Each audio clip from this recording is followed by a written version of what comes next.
And hello and welcome to the Navy MWR Esports 2026 Winter Series, sponsored by USAA and brought to you by the Navy's Morale, Welfare, and Recreation Program at Commander Navy Installations Command. I'm Daniel Taco, joined, of course, by Seb yet again to bring you another day of entertainment as teams battle it out for a chance to win some exciting prizes, provided, of course, by Navy MWR.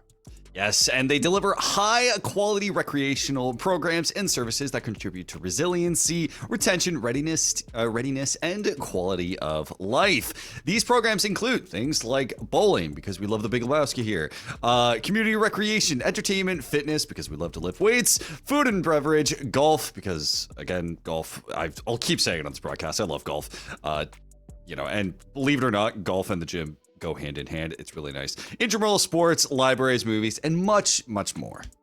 That's why all golfers are jacked. Anyway, this series is part of the Navy seen Nation's Tiger Woods? 250th birthday celebration.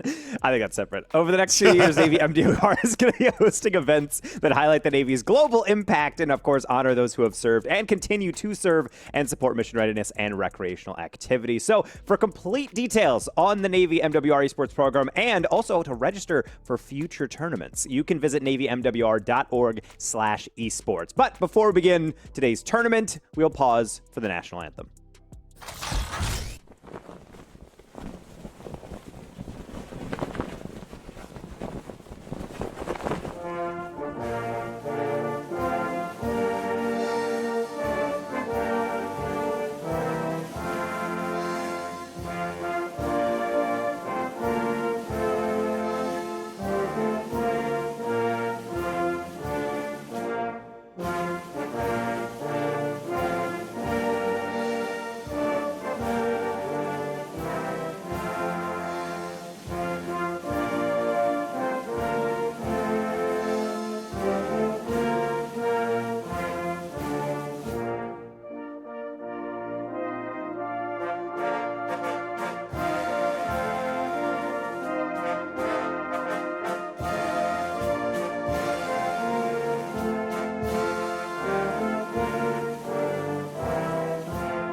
And heads up, everyone, this is the last of the Navy MWR Winter Series, which is meaning that we have a ton of prizing. Competitors in the tournament will battle it out for a chance to win some exciting prizes provided by Navy MWR. Each member of the first place team receives a $150 gift card. Second place prizing includes a $100 gift card. We also got a redemption bracket and prizing for the winning team of that bracket. Teams that lost in the first round, and if time permits the second round, are grouped together, creating a more balanced playing field for them and compete for a chance to win $75 gift cards each for each member of the team. I know that can go a long way for golf, man.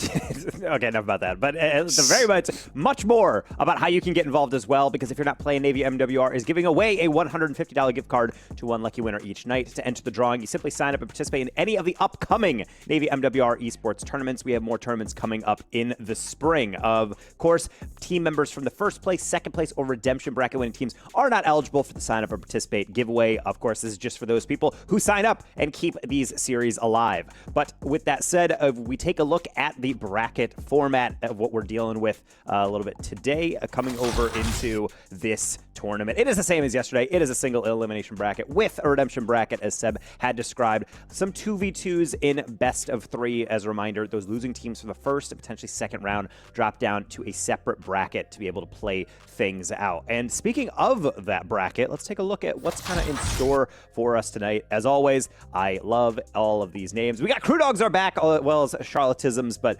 a little bit different. I'm curious about why Cyber Warriors chose to do the quote Cyber Warrior. Like, why the air why quotes is on it that? in quotes? You're actually part of the military. I mean, you are warriors in a way, but like, are they just like part of the tech division? And they're like, I don't know, I don't feel super. I mean, maybe, warrior-ish. yeah. I mean, or maybe they feel nerdy or something. I don't know. But, they picked it for a reason. They're going to come out fighting and swinging. But yeah, we also have some previous members in here that we saw. We saw Crimsix, who's going to be making a comeback in our next match, which will be was it Low Tide and Richmond Black, if I remember correctly, our first match. But Crimsix, I believe Lotec, Tut is also back. So some of the matches that you saw today is also back. And before we get into it, thank you to our supporting sponsor, USAA. When it comes to backing the military and their families with award-winning service, teaming up with them is an easy win. No Navy endorsement of sponsors implied. Yeah, we're getting into some pretty high-level stuff as well. So, of course, for all these broadcasts, they're fun for the military families, but also fun to be able to see kind of all the different goals that come in. Crimsix gets a goal, and, of course, he is going to be a name you see a lot. And if you want to see more Navy MWR and all those different recreational activities on your feed. Make sure you remember you can join the fun and follow Navy FFR on Facebook and Instagram at /Navy FFR, and also here on Twitch, obviously, at Navy MWR. Hit the follow, be involved in the community. A lot of military members, they're gamers, and you want to be a part of that because you can play in tournaments and also get in the Discord. I know a lot of the guys in this Rocket League community play with each other all the time. They're in VCs hanging out, so definitely something you want to see, and definitely a lot of goals here. Honestly, now that I realize it, this is a very high-level first-round game we're getting. Yes. We got Waves and Tut. We got Crimsix on the other side with Nopi. Not exactly sure what MMR Nopi's at, but if Crimsix did in fact team with him, hopefully a decent one. Based off the kickoff, I think that he's a decent MMR. Yeah, seeing the breakout makes me a little bit nervous, but at the end of the day, yeah, I don't think Crimsix would just casually party up with anyone. Waves and Tut, though, definitely a historic duo that we do see here. Honestly, if you look at the bottom left at the kind of clan tags, as Crimsix has the regiment one, the BZ clan, I'm not entirely sure what that stands for, but I believe it's the Marines that do kind of band together and make that kind of gaming esports team. So they're definitely the guys to watch. They collect all the talent they possibly can. I'm kind of curious what it stands for now, if it is a common thing. You know, I love me some military humor from time to time, but Crimsix also on the back end. Waves had a bit of a heartbreaker yesterday in terms of his match. He actually left the match a little bit early after losing in a relatively dramatic fashion after a hard-fought best-of-3, but now, teaming up with Tut, who is a great player on their own, and I think with how much the field has mixed up, I'm sure, he's looking for a bit of a run back. Crimsix a bit too short on this one. Yeah, especially as we remind everyone, this is actually the very, very first round that we do have in our bracket. So the fact that we already will have a team potentially get kicked out of kind of that top tier prizing, they will have the ability to get the redemption bracket. And honestly, as you mentioned, that is a man right there who really wants some redemption after yesterday. Yeah, there was, before you saw he was getting a little stylish with this play, but now it's just bread and butter, especially since they are having to start from the very first round. Further back in the bracket, you are going to have to play more games. And because of that, I mean, we will be able to see one of these teams drop down, which is kind of a heartbreaker, and also kind of why I'm sure these guys are like, okay, well, all of the first round matchups, we thought it was going to be pretty standard. You know, we're playing against maybe some like players that are a little bit lower ranked, but no, this is just a high level ranked lobby basically that they just walk themselves into, and seems like they're taking it seriously. Love the delay flick, but excellently covered by Nopi. Any ranked all on Nopi yet?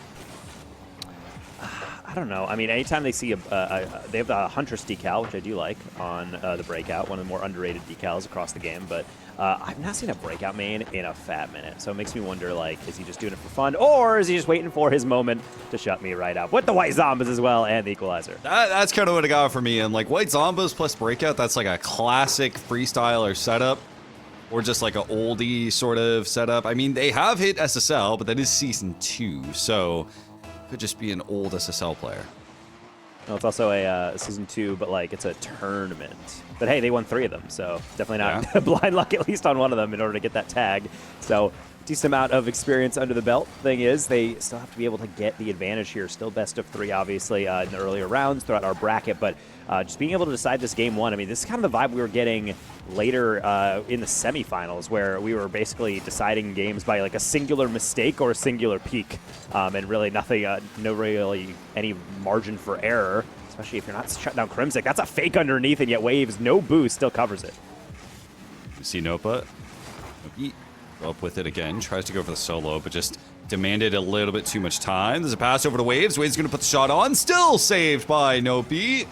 Great read on it. Crimsic's going to carry it all the way down. This could be dangerous, but no one will be there to shadow it closely. The Tut, the handle in the midfield. Nopi cuts off in the midfield. This is a decent team. Yeah, I mean, they're not shying away from these challenges. I think that's the hardest part of a lot of these squads, making sure, like, okay, we don't want to get balled on, but hey, you got to play with that middle ground of speed and also patience. Kind of like Tut here, faking it low, trying to dish. He does have Waves. He's got to fake it again. Crimsix is really dangling by a thread on that air post, and yet still stays central enough to the read. Same with Nopi. Another one batted away. A little bit awkward. Crimsix had to U-turn on this, but hey, they're just keeping themselves aware, I suppose. Low tide, just kind of rocking it on target and see what happens. Playing with fire even, especially at the goal line. Now, Regiment Black tries to get it close and actually does, able to get the flick over the crossbar, but Nopi with a decent challenge, so going to be sent over to the left side. It's still tied. Crimsix has to dive up for this one with no boost to speak of. Tut, if you can get the angle with the demo coming in, Tut will break the deadlock down to a 3-2 scoreline. And this is very well done coming through by Wave. Steals the boost just for good measure, but going through for the demo is one thing. But still, you have to hit that with pace. There is Nopi coming back, albeit with minimal things in the tank. But hey, if you're able to put that on power, especially on that back post, posting in, very hard to save that one. And might actually be the goal that locks in the dub. But of course, you know how kickoffs can be handled. Crimsix, back post, one more touch, and he gets it past both. Easy solo play for Crimsix, and man, did it look smooth. The first touch, well done, great catch. Just easy, not the cleanest dribble, but a perfect amount of taps needed. We're back to a tied scoreline with 39 seconds. This kind of reminds me of the day one, where it's like our first game was actually surprisingly close. Yes, and being able to see just how close it's going to stay, I suppose, depends on who's actually going to be able to take the risk. And I think some players, they don't really want to do that, so maybe they're just going to kind of sit back, absorb some pressure, kind of like Crimsix on that back wall. Going to ricochet that one out, but it will be a little bit of a giveaway. He's trying to chase down to make sure Waves can't cut that one in, but instead, he's going to take it to the ceiling over Nopi. A deflection, and Crimsix still able to react. Tut able to get the catch, so we'll have one more chance from the low tide side. Tut, not the cleanest, going to be able to get the bump away. Tut can't get the second touch. Waves is there. It's going to go over, but Nopi puts it to the ground. Overtime for game one.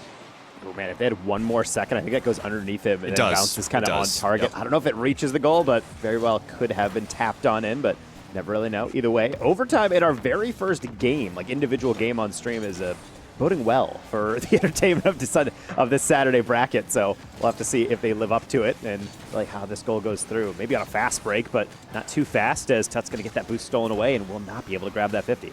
I'm just saying, is Regiment Black as a team name goes so hard. I wish someone makes it like an Oregon Rocket League or whatever, but we'll see. Yeah, one day. I mean, we gotta. It's really funny when I think of sub orgs because like half of them are like kind of fun and historic, like Ninjas in Pajamas, yes, like something like that. Where like objectively that's just like kind of goofy name, but like they do have a really good logo and they have great branding. Do you know like how old Ninjas in Pajamas is? Oh, it's an ancient, but that's what's funny. And then you have like we have an Unreal Nightmare now, which is like kind of a cool name, but also it's just like I don't know, Regiment Black. It's just to the point. It's kind of neat, clean, got a cool sound to it. Honestly, I don't think enough people say their org out loud. You know what I mean? Like, if it doesn't roll off your tongue, it's not fun. Well, try saying Fnatic, right? That's not Fnatic. like that. Fnatic like screams, you know, mid-2000s core kind of energy, right? Same with Ninjas Pajamas, because it was. Oh, Todd plays this slow, able to take away game one right at the goal line. Yeah, we were kind of just talking about nonsense because I thought this would be dealt with, and then it just wasn't. Nopi was, I think, playing for the slow read, and then meanwhile, Waves realized, okay, let's just tap that right over. Tut wide open. Low tide out of nowhere kind of just gets a freebie, as I think it was just not handled as well as the defense might have expected they had to. I think, honestly, I think if Crimsix just reverses into the ball, goes for the backflip, he gets the block, but I think maybe the angle, he didn't see how Tut was approaching, and he hesitated and actually started going forward. I think it's one of those kind of brain fart moments that you don't really process correctly, and either way, it resulted in Low Tide walking away with game one in what is a very hard match. Like, this is not an easy match to play for round one. Yeah, especially knowing that if you are getting kicked down into the redemption bracket, that you're not being able to compete for that first and second prize. You're kind of like shunted into a different realm, different dimension. So players don't want to do that. They're competitors, and I think because of that, there's like that interesting balance where top-level players know that you have to play confident. The moment you're like, well, I don't know about that, then you're going to get really recessive. You're going to actually kind of recede into an inferior play style. But also, because you know everyone's good, sometimes on the other end, you're like, well, let's just make sure we're 100% dialed in in on a rotation, and let's make sure we're not challenging too overeager. And because of that, you play it too safe, and I think stuff like that ends up happening. Yeah, it's a bit unfortunate, but either way, a really entertaining back and forth between these two teams. I think everyone really had a chance to shine on this team. Crimsix got a really nice goal. Nopi was able to get on the board as well. Tot and Waves are gelling surprisingly well together. It makes me curious as to who is on the other side of the bracket as well, because if you look at the seeding, these two are like mid-seeding. However, if Low Tech is on the board, right, I'm trying to think of who was on Crew Dogs yesterday, or sorry, who was on Water yesterday. So we had Crow and Lights on Water, and then on Crew Dogs we had Laggy Puppy and Demaholic. But honestly, looking through some of these rosters, there is a little bit of a change-up as well. Like some of the teams that even end up going pretty far in the bracket, they're kind of just exchanging teammates. Maybe that's just for fun, but also, you know, if you didn't win the whole bracket, then sometimes, yeah, let's change things up and just make sure everything's different. Yeah, we did just get sent over by our lovely producer all of the different rosters. So there is a decent amount of change up. In fact, Low Tech is with Hydration is Key, which is a name I don't. Hydration is Key. What a great name. Yeah, that's awesome. A Hydro Homie, if we've ever seen one. So I'm assuming Lights Out Bud is Lights. So it's going to be Lights and Chowder on the same team on FG Kickers, which that's going to be sweet. As we saw, we have Waves and Tut along with that. Low Tech and Hydration is Key. I don't know that player, actually. I don't think I do. Yeah, so it might be a different thing. The thing is also when people sign up for these brackets, sometimes they have like it's like the difference between like your @ and your like display name on Steam or something. So it's like, I think sometimes there are players that sign up and I'm like, that's a new one. And then they get in the game and like, oh, wait a minute. Okay, I know that guy. So I'm kind of waiting for that as well, since a lot of these names are not, I don't think they're actual display name. But either way, yeah, we do have a lot of returning talent to this one. We're currently remaking the lobby real quick. Players were not 100% satisfied, so we're not just yapping to yap. I mean, we do, honestly, a lot of the broadcast is kind of yap about golf, but, man. Speaking but of, outside of that, jacked golf players, Tiger Woods, Brenda DeChambeau. Right. Real ones know. Brandon DeChambeau. Is he? Bryson, excuse me. I was like, I don't recognize that name at all. Yeah. But no, I mean, I'm not saying they're not jacked. I'm just saying, like, you were like, well, it's actually the gym. It translates directly to golfing. I'm like, I guess it can. Like, it can. Except a lot of it. I feel like there has to be an upper limit though. Like, I have to assume someone like The Rock is not a good golfer. Like, I feel like at a certain point, the lack of flexibility. Yeah, I mean, the main thing is flexibility, right? Like, you can't be too, jacked, or else, yeah, you're gonna have a problem. But you know what you can be jacked with? You can be jacked and play Rocket League, as many esports players have shown. Just need the wrist and finger flexibility. Exactly, right? Which is like, why don't we see more jacked players? We see very few. Only for some reason Counter-Strike has them. Occasionally a COD player comes around. I don't think there's a single jacked Rocket League player, man. Actually, yeah, I'm trying to think. Like, last time, I mean, there was an arc where when Team Vitality signed... Dignitas and Team Vitality, they signed Gale Force back in the day. K-Dop went on a gym arc, and he got really fit all of a sudden. But even then, that was just like an athletic soccer build in a way. Fit. Yeah, it was like a lean, it's like he is very clearly in shape. But it wasn't like, and I think about it, that is very much a COD and CS thing. Like, there isn't an actually ridiculously jacked player that's very much hitting the gym 5-6 times a week. Honestly, we're gonna have to tweet it out. I'm sure there's some guy in a minor region who's exactly, benches something insane. Honestly, it was only the CRL guys like Beastabonium or shout out Dirtho. Yeah, it's Dirtho, right? Only those guys. It's unfortunate. Either way, we are back into the best of 3 now. Low Tide has had their game. Regiment Black working from behind. Did you just try a pogo? I think it was Musty, and then he realized he lost his flip. And Nopi, meanwhile, is not losing anything on that one, as he almost be able to just delicately tap that one over. Waves keeping Crimsix honest with the longer hit. And already, this beginning of the game, I was saying, oh, maybe they're going to be cautious. This is just going straight for the jugular on all of these. Nopi having to play it slow for the 50 so Crimsix can recover, but he didn't get the boost at all. Could be dangerous. Tut didn't get anything off of that flick.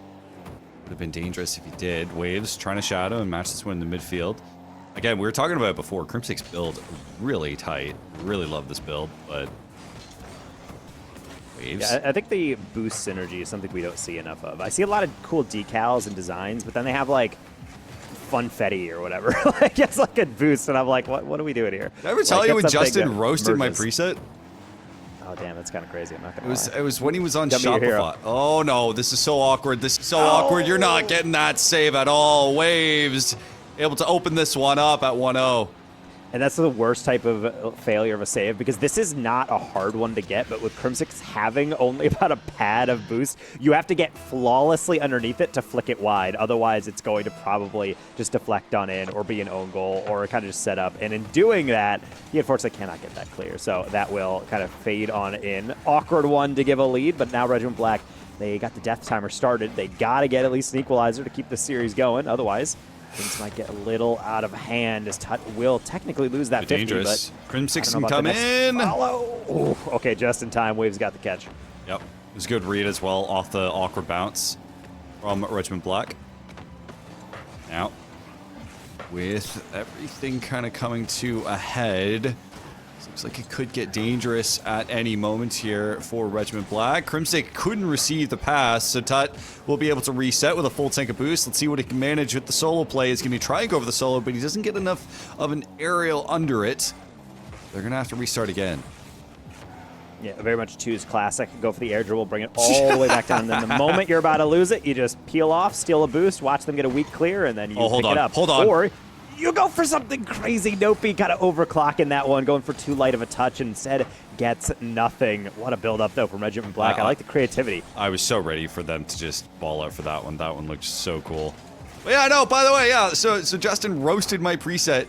He said, oh, man, dude, this preset's straight out of, like, 2018. And I was like, what? Because I've always rocked just stock tank Cristianos with, like, you know, Pearls and Pain or something like that, or some other sort of. That is very much a 2018, 2019. I just think it looks clean. I don't know. I don't know what you want. I don't know what makes a good preset anymore, I guess. It's really, I mean, honestly, it's just really Black funny DCs. to see, like, Rocket League and, because I don't know enough about other esports, but like, does CS have like a fashion trend thing where people start using the same kit and whatnot? all the time. Yeah, with okay, well then I feel like that's just like a human thing. Glove like, skin combos, but a lot of the time it's also predicated off like which ones are expensive too.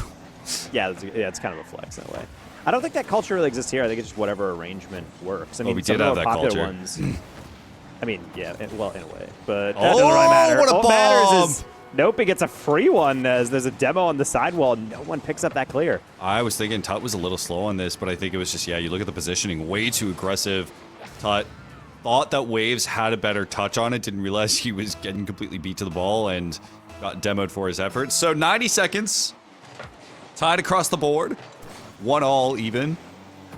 Tut patiently waiting for this one. Crimsix just going to send it across. Mean 50 in the midfield. No boost to speak of on the Regiment Black side, so they're going to have to steal, and they do.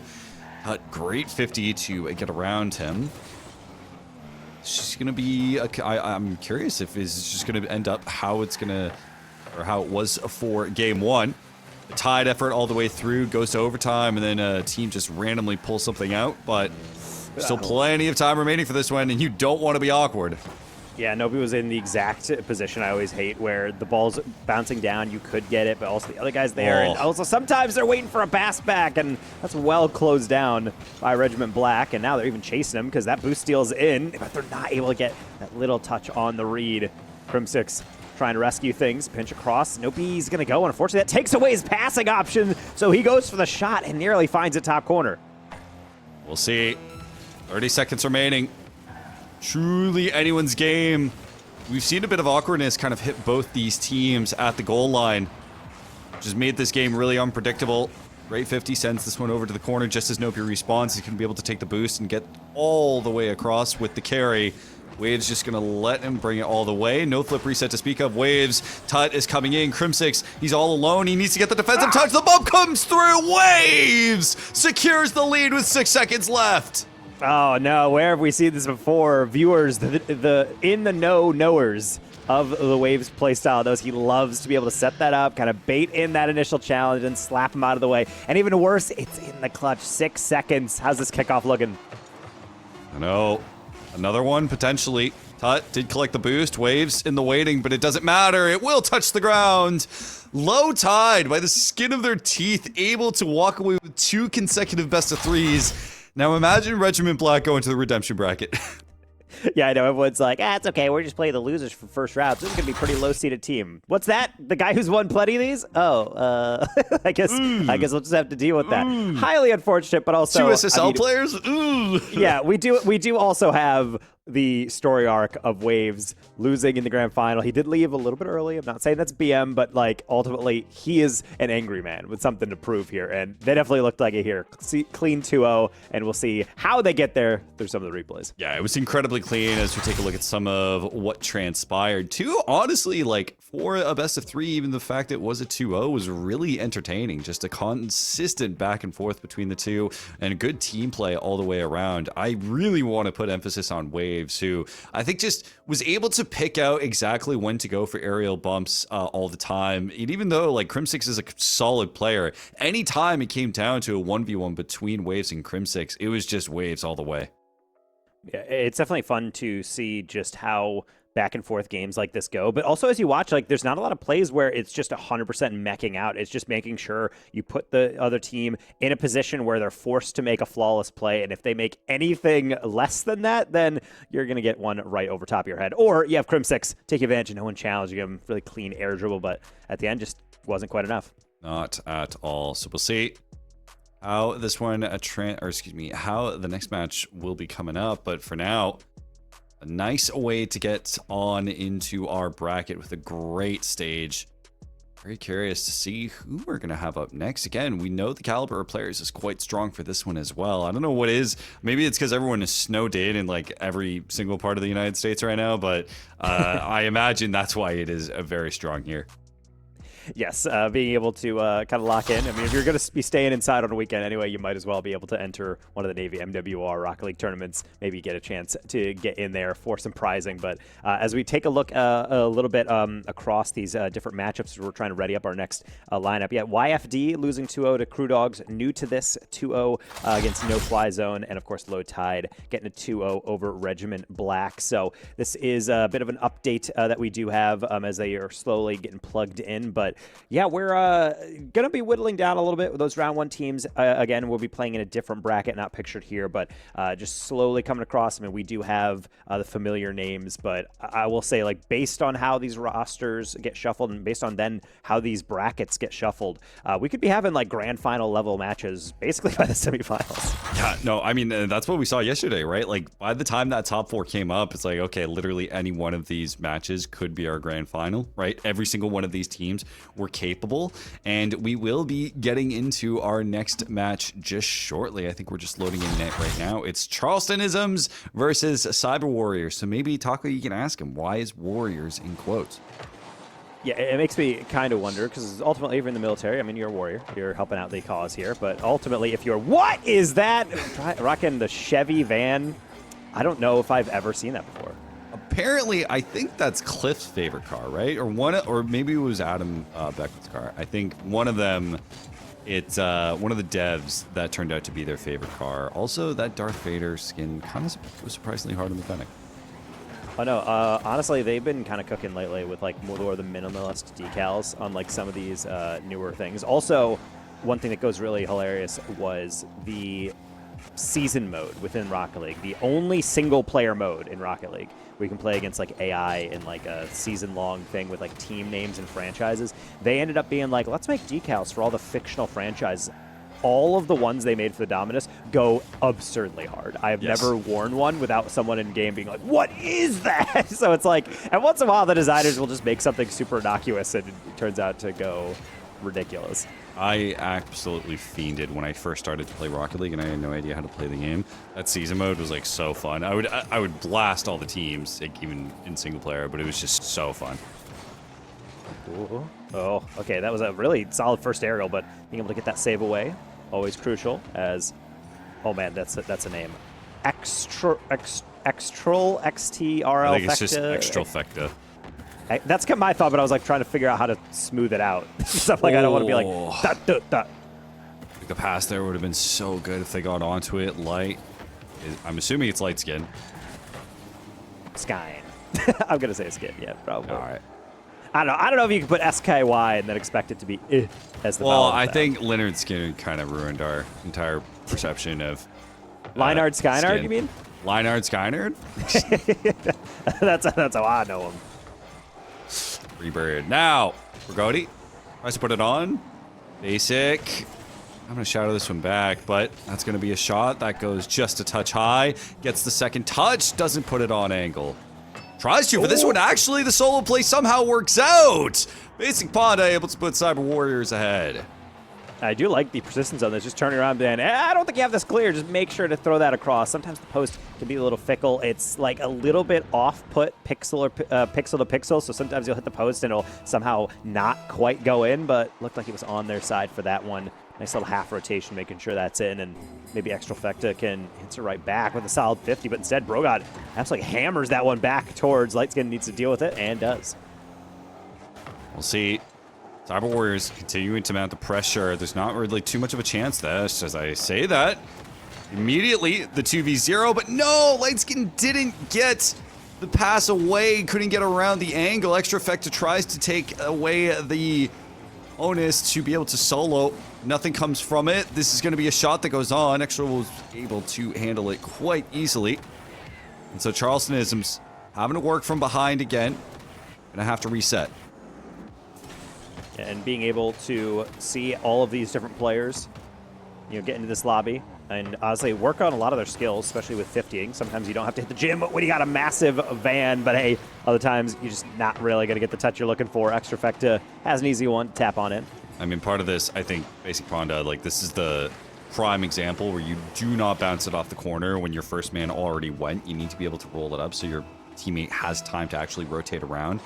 I think it's one of those. I mean, it is, a bit harder to go for the catch when you're in a dominus like that. Either way, I'm assuming it's Brogatti or Brogot. I don't know. I think it's Brogot based on past of what we've talked about with him in the bracket. But either way, looks pretty standard here as we do see him, but unfortunately it's got to be rushed as long as he gets this clean touch, and does, but just a little too slow. Good recovery by Extra Fecta, getting that one down and making sure the goal line's to clear. Honestly, I'm just waiting for some of these 50s to come through. Got to get the muscle on some of this car, especially the opposites of the Dominus and the Merc-esque car. But regardless, don't already have to the gym if you can use the Navy MWR fitness program. Because by the way, everybody, there is a worldwide network of fitness centers, aquatics facilities, sports fields, and courts because they have trained and certified fitness professionals. They offer fitness programming, including NOFFS opportunities, nutrition education, swim skill enhancement, intramural sports leagues, and tournaments. So make sure to check that one out, especially if you just don't feel like being a weak nerd. Let me give you the gym bro translation of that read. We go gym, we eat protein, we go gym, do this thing, we go gym. Exactly, and it can really just be that simple that we go gym collectively because all your friends can come along. Anyway, isn't that nice?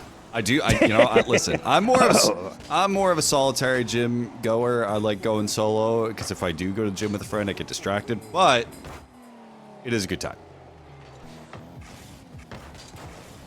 Stroll.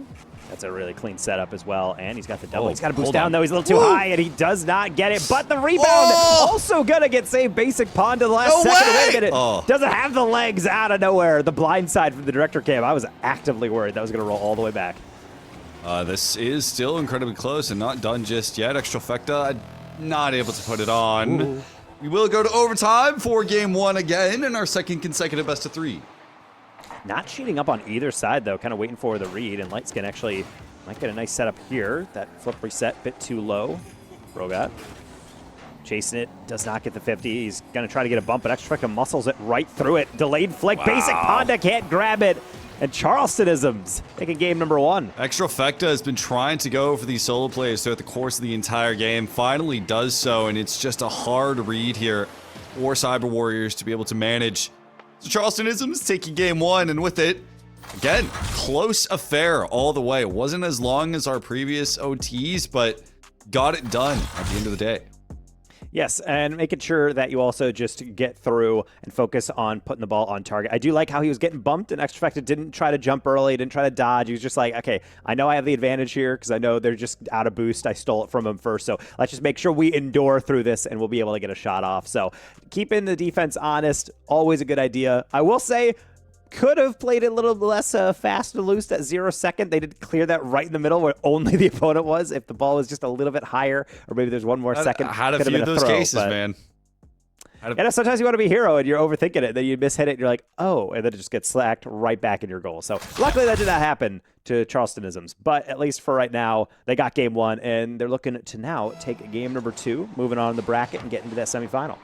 Yep, looking to move on and face off someone against some of the higher tier opponents that we have in this bracket, which we have yet to see. Basic Ponda, though. Nice even distribution, I think, of skill that we have here in this bracket too. I mean, these ones, if we're playing ranked, I would probably say are like, mid to high champish, potentially. That's my guess anyway. But for the time being, it doesn't matter. I think both of them are somewhat close to each other in MMR, and it kind of shows in the server a little bit. The only one I think that's starting to separate themselves a little bit might be Extra Effect a little bit. I'm definitely liking the wave dashes. They're keeping themselves moving well and also getting sure to get back on these rotations. Hold on, Taco. From the angle. If you're going to say you like the wave dashes, then you're saying you're keeping yourself move well. You got to say schmoovin is a melee requirement, The wave dashes are good. They're schmoovin. I was not aware that Smash had the convention of making sure that wave dash were being primarily and exclusively referred to as schmoovin. Yes. It is actually. I don't know if they're schmoovin quite yet. I'll need to see a bit more schmoovage before I can put the No. See, now you overcooked. No one said schmoovage. But you know what doesn't overcook? Basic Ponda able to put it on right on target. Classic fatal mistake. Let me just take a quick little touch. Nope, you're taking too long. Bank out of the way and then turns right back around. That's the second time now Basic Ponda has done that, where he's kind of taking a first shot and then immediately said, I'll go back for more, and then just U-turns right away. Gets the easy goal. So definitely something that Charlatanism is going to have to be aware of, especially if he's able to do it to him again. I don't know if he has that double, but he might have the bump on the play. I like the pivot there, and Extra Effective able to limbo underneath it. Light skin. I think the pass is a little bit too wide to make work, but somehow that actually does. Thankfully, Brogot's able to get there in time. It's a 1v0. No! You needed just a second longer so you could get the angle correctly. Oh, I cry.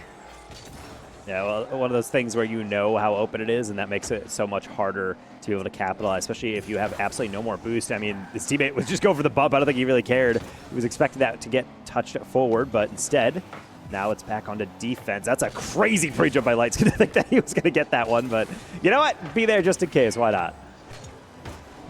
Clean half flip coming out from the Cyber Warrior side. Good bump as well. Basic Ponda looking for the teammate, but Light Skin will go up as Basic Ponda tries to find another angle.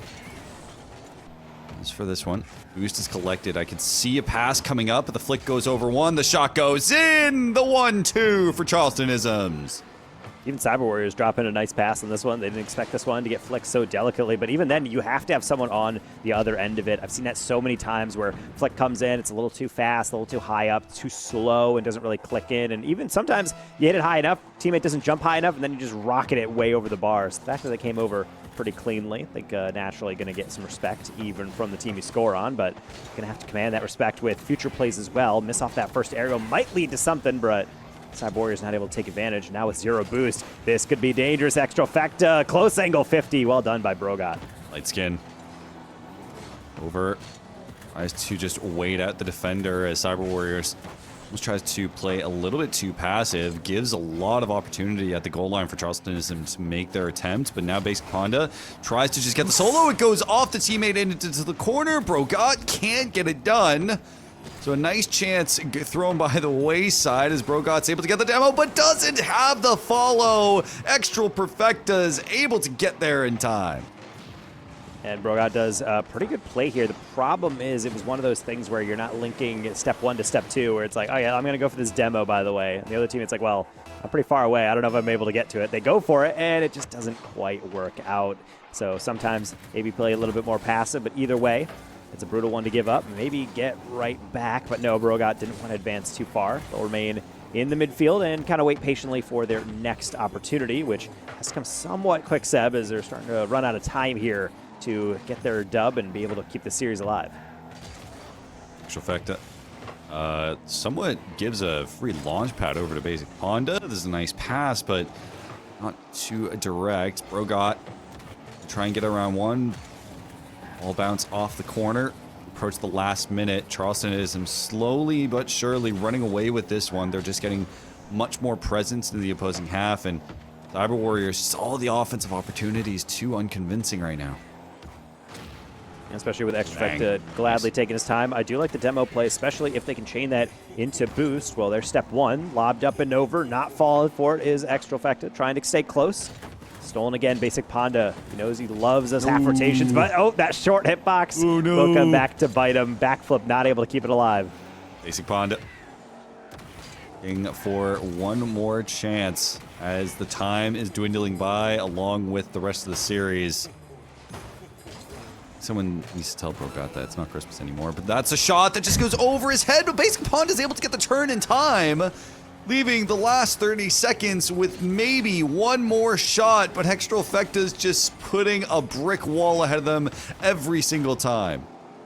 Go ahead and try to get fancy with it, but then nice. like just says, hey, Good let's just angle. shoot that regularly. Got to changes up the tempo there, puts it top shelf, and unfortunately all the panic in the world from Cyber Warriors can't keep that ball out of their net. Yeah, I mean, I feel bad for Basic Ponda because it's like, surely they don't get the angle to be able to give it that much sauce from that angle, but nope. It's just high elo positioning right there. Just good placement. Extrafecta takes it straight at the goal line, but this one will wind down. Cyber Warriors, they put up a good fight. Charlestonisms, though, just a bit too strong. Last second. See Basic Ponda try and go for the flick. Goes a little too high. Extrafecta is just going to keep it up. Last second here. Once the ball touches the ground, that'll be done and dusted as Charlestonisms moves on in the bracket. And that was well done by them, just taking advantage of those opportunities, also making sure that they're just getting a lot of them, 12 shots across that game, but most importantly, making sure those shots were counting over at the other end. I think kind of a storyline on that last one from Cyber Warriors about just missed opportunities. They got forward on the read, but then you notice they just touch a dribble a little too hard, or maybe they would overcommit just a little too much, and those tiny things individually aren't that much, but over the course of a game, you realize just how much they do add up.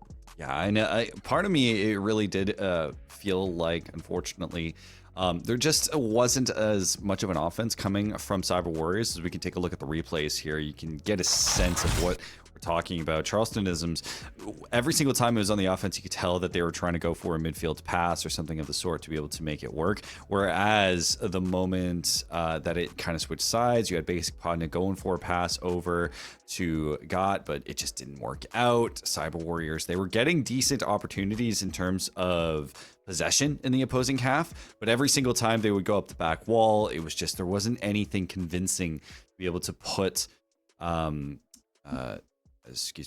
Charlestonisms like on edge, being able to put them at the edge of their seat and have to scramble a bit in the defensive rotation. Yeah, it especially doesn't help when you're getting passing plays like that one as well. Charlestonisms going with the square pass directly in, or being able to follow up your teammate effectively, despite getting demoed, still getting a freebie. So all that builds up. Really well done. Charlestonisms, however, going to have their hands full as they will advance, our first team within the bracket to be able to get into that semifinal. They're going to be playing against the winner of apparently the team we're trying to slide into right now, Fallen Angels and Crew Dogs, another team that we are fully aware of. Fallen Angels getting granted their #1 seed. We'll see how they fare, as this is a new squad coming into this weekend.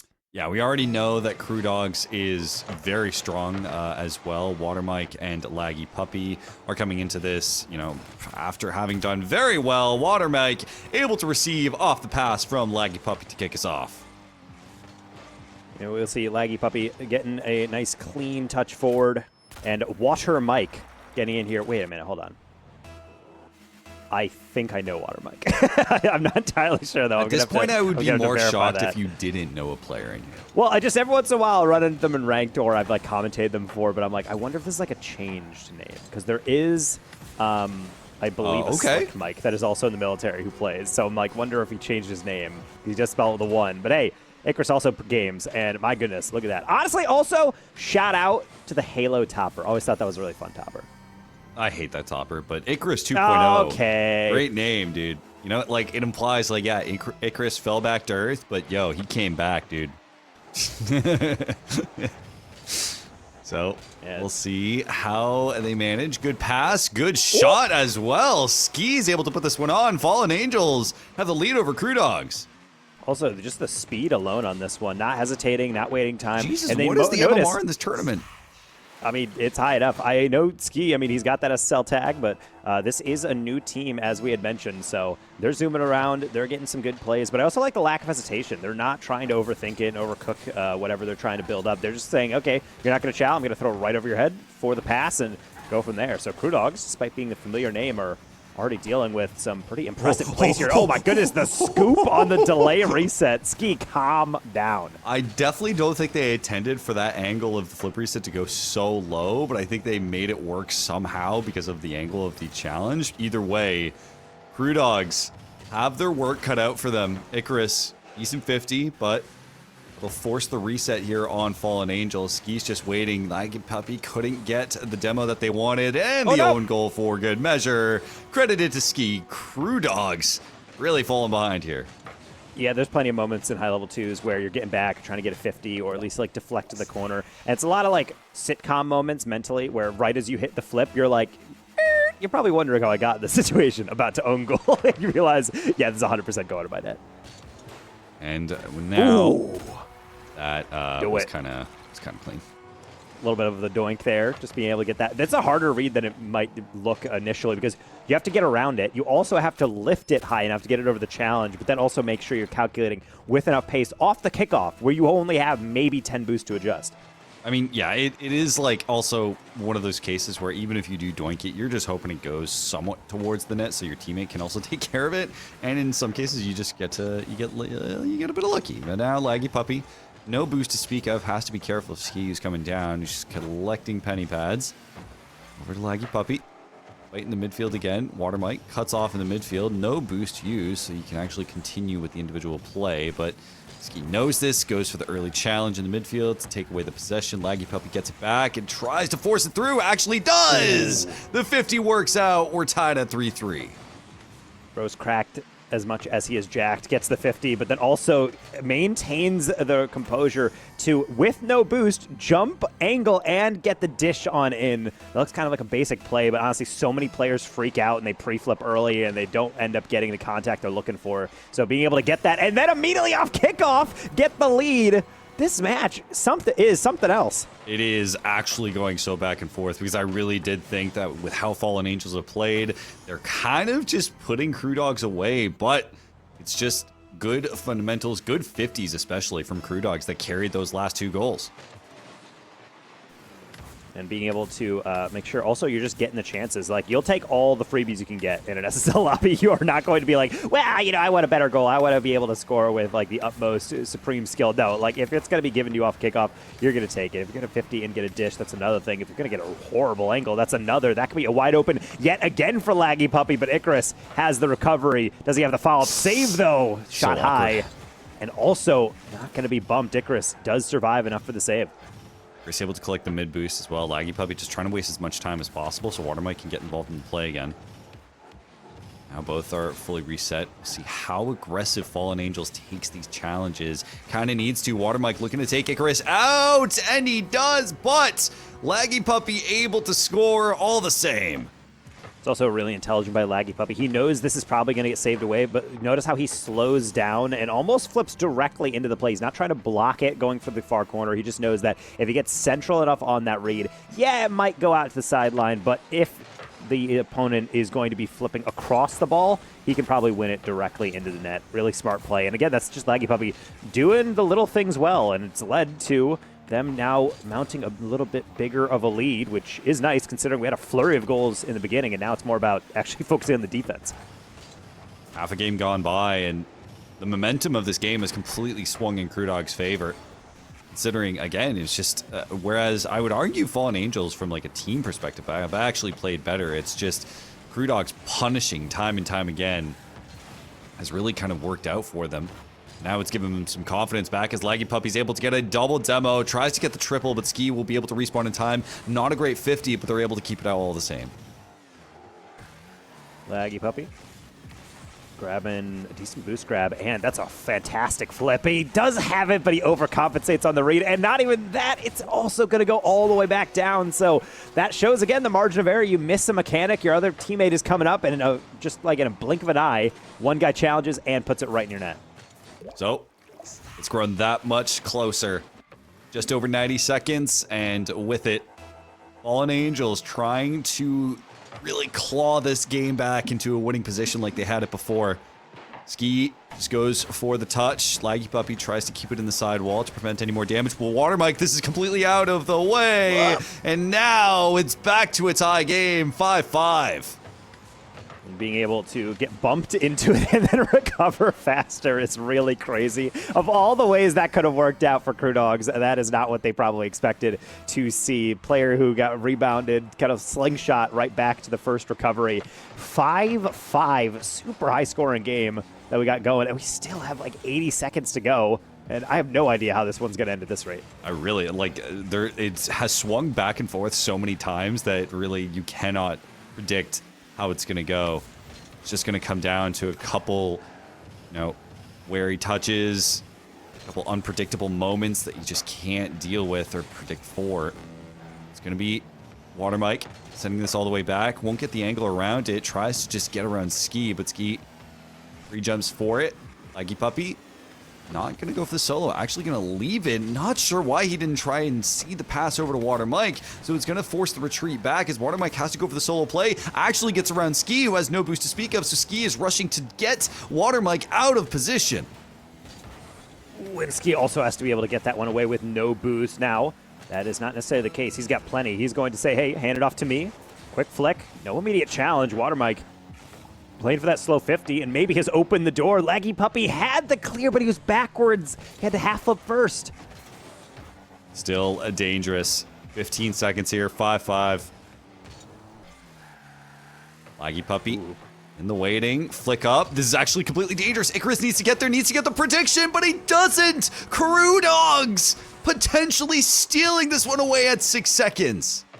Love that delayed flick. Ski does everything right. Problem is they both have 100 boost and still double commit completely takes them out. And now they got to really dig deep, take that deep breath, and focus on this kickoff. Delayed one from Icarus. He does get the win, but Laggy Puppy saw that one coming. Clears to the corner. Water Mike can just escort this one delicately across, trying to make sure this one hits the turf, or maybe go for one more just for good measure. Oh my goodness, the confidence of these boys in Crew Dogs, taking game one that much closer to joining Charlestonisms in the semifinals. And that game went back and forth to the very end. We saw how much it eventually swung with both teams having their chance at different opportunities. Fallen Angels coming out early, then Crew Dogs eventually coming out, and then Fallen Angels again, then Crew Dogs again, up until that last second. Listen, if it's going 6-5, I mean, the defense on both sides needs to be worked on, but you got it at the end of the day.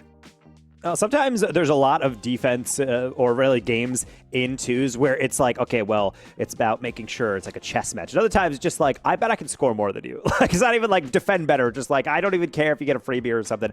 I'm just going to go full out. And eventually, if we score, 6, 7, 8 games, then eventually we can probably get one to go. Oh. What? Did the 6-7 thing again. What? No one noticed that. Don't worry about it. It's fine. We're like, what happened to the great meme reset, man? The great meme reset of 2026? Yep. The ceasefire that we all agreed on? Oh, that's got to be in. For that Icarus. is in. Yep. Taking a bit too much time in the midfield, and Icarus says, thank you very much. But makes it work all the same. 1-0 for Fallen Angels. We'll see if they can keep it and put Crew Dogs away to be able to tie up this series, but long game to go. Icarus really going all in on this kind of mythology angle. He's got the Halo, he's got obviously the Icarus name, but then he also has Rocket Demigod as his tag. I do like a theme very profile. hard. Yeah, that is quite hard. I wish we had more of that, like I don't know, like name building in Rocket League. Yeah, I mean, well, we have like some names that are like pretty unique. I mean, we've all kind of said that, like, I think it was Gyro who tweeted out that Zen is such a sweat name. And of course it would go to like the best player in the world or like the most popular like mechanical player in the world. So I'm like, yeah, a name like that would be cool, but it's also kind of funny that the previous player that everyone was like, wow, this is the greatest server. His name's Monkey Moon, you know? It's just like the sweatiest, cleanest username, and was preceded by like the goofiest name definitely made when he was even like 8 with years like old. how it's spelt with the amount of numbers and letters and capitalizations, I'm like, oh, dude, Yes. I just, you know, like there's a reason why we look at some of the best players in esports like Faker and Simple with a 1 So good. and Zywoo and all this stuff. It's like those are clean, simple, good branding. Oh, this is actually peak. Oh, I saw the vision. Ski puts it up high regardless to try and get the rebound and make something work, but it falls apart. Especially with Chris trying to manage that one. That first touch, I think he realized immediately he was not able to get it. We still flipped at it just in case he could manage to salvage something. I like the back pass. Unfortunately, his teammate was not on the same page. That's fine, because now he's got all the boost. He's off the ceiling. He's able to fall on this one. He's still got a catch, but that's until Ski shuts that one down. Really fast-paced here as we've essentially just taken a full lap. It's like he just couldn't quite time it up with the boost. This is a decent pass, yeah, especially if Watermite can be there, but he won't. Fallen Angels be able to force it downfield. A bit of boost to deal with it. Laggy Puppy very much kind of taking the demo hunter role for this game and series in particular. Also just getting decent 50s, just tracking this ball solo-wise very well. Ski's going to send it downfield. Tries to go for the solo, but doesn't get around it. Good 50, though, from Laggy Puppy for the save. Those are nice controlled clears coming through from Crew Dogs. Every time they get a clear, they're not really overcompensating on it and trying to get a massive touch. They're just saying, okay, well, no one's pressuring me immediately. They just kind of roll it slowly up the wall, force them to come to me, and I do like that build-up. Thing is, they still need results at the end of the day. Crossing halftime, we had a 11-goal game in the previous one. Now we are sitting at just a single goal deciding things so far, but I feel like that's like kind of the natural readjustment we all see. That's a nice pass, but even better save. Laggy Puppy carrying it. Watermike, full tank as well, but you can see how much Laggy Puppy is just trying to bet on his 50s to score goals. They realize that's kind of what was the bread and butter for the last time, and now this one a lot closer, I think, than you'd want, but I'm surprised Crew Dogs really didn't stay close to it as much as they'd like to. Oh my goodness, what a recovery by Watermike. Almost dished that one again, but looks like Fallen Angels sometimes on these air dribbles, if it's to the corner, they will not immediately press. On this one, they might have to. Laggy Puppy gets a nice 50, and the delay almost led him to a dunk, but instead, Icarus with the attempted air dribble. He bails. He gets a demo with 0 boost. I mean, good way to use your momentum on that.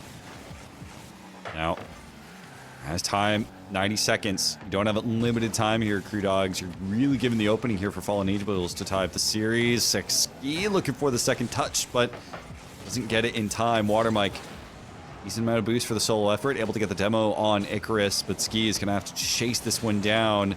Watermike, blue boost again. Again, just completely giving away the possession. Not as much control, I think, as they'd like to have. Ooh, especially if you're not able to get some of these catches, as that's some commotion in the backfield. No one able to respond to it from Crew Dog, so instead, half rotation, back post. Icarus has to catch and decides to cut it inside. I do like that as Laggy Puppy was trying to patrol that outside, and you never want to fall into that trap and just hand it right over, but you might get dunked anyway. You might have to get up for this. Another double commit. That's kind of what doomed them previously, and yet able to get away with it yet again. Laggy Puppy taking it slow, gets the flick over 1, 30 seconds remaining. Laggy Puppy trying to go for the demo options, as well as that's not the best touch, but just enough. Laggy Puppy able to make it work. We're back to a tie game. Really do like this one, as Icarus unfortunately couldn't get the clear, but still, there's so much to do. The fact that he's able to stay there and trust they can get that pinch to go across is really impressive. Also, I just realized in the quick chat, they started with a GLHF heart and then U2 heart. And that's really just that's a wholesome moment of brotherhood right there. Yes, wholesome respect and sportsmanship in chat.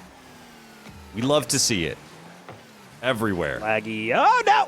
Oh, okay, that was a close one. I was thinking, okay, well, after all of that, then we're just going to get a lead right back off the clunkiest little clear rolling across. That doesn't happen, so it's fine. We'll probably just get...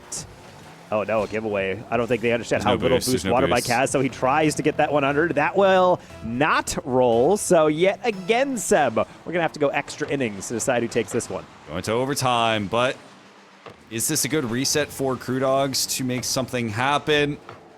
As Fallen Angels, at least for this particular game, just seem to have a bit more of a mechanical and Frankly, pace advantage as well. Laggy Puppy can't get it done. Ski will tie up the series, and he's tilted.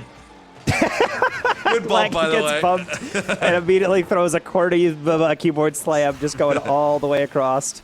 And yeah, not ideal, but that is also a good job by Fallen Angels, understanding they're in a must-win scenario and taking the time to peel off those 50s because they know if they just try to play overly fast with a boost advantage, there's really no reason to do that. So wait for your opponents to run out of momentum, screw up, and then get an easy tap in. Really well done. Going to game 3. I mean, I feel bad because I've been in that situation Laggy Puppy have been in where, like, yeah, you land, you're stuck, and all you can do is watch as a ball just rolls right by you into your net, and there's nothing you can do. So they're going to play for game 3. It was a bit of a poor game, I think, from Crew Dogs altogether. They were trying some different stuff, but they just couldn't get, I think, the amount of individual space that they wanted to. There wasn't really that much of an opportunity there. So we're going to go into game 3.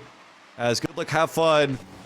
See, look at this sportsmanship. Have more fun. Have That's more crazy. fun. Imagine one-upping your opponent like that. Yeah, dude. I'm more sportsmanlike than you. Next is gonna get like really intense. They're gonna be like, Illy. It's like Illy more. And just like, damn, you guys really just can't let anyone win here except for yourself. Always gotta have Everything's last gotta word. be competition. Like a puppy. Finally has some decent amount of boost to be able to handle this. Gonna try and go. Actually, this is a decent amount, but Water Mike did not have the read. This one goes all the way back to the yellow half. Laggy Puppy, Psycho? No.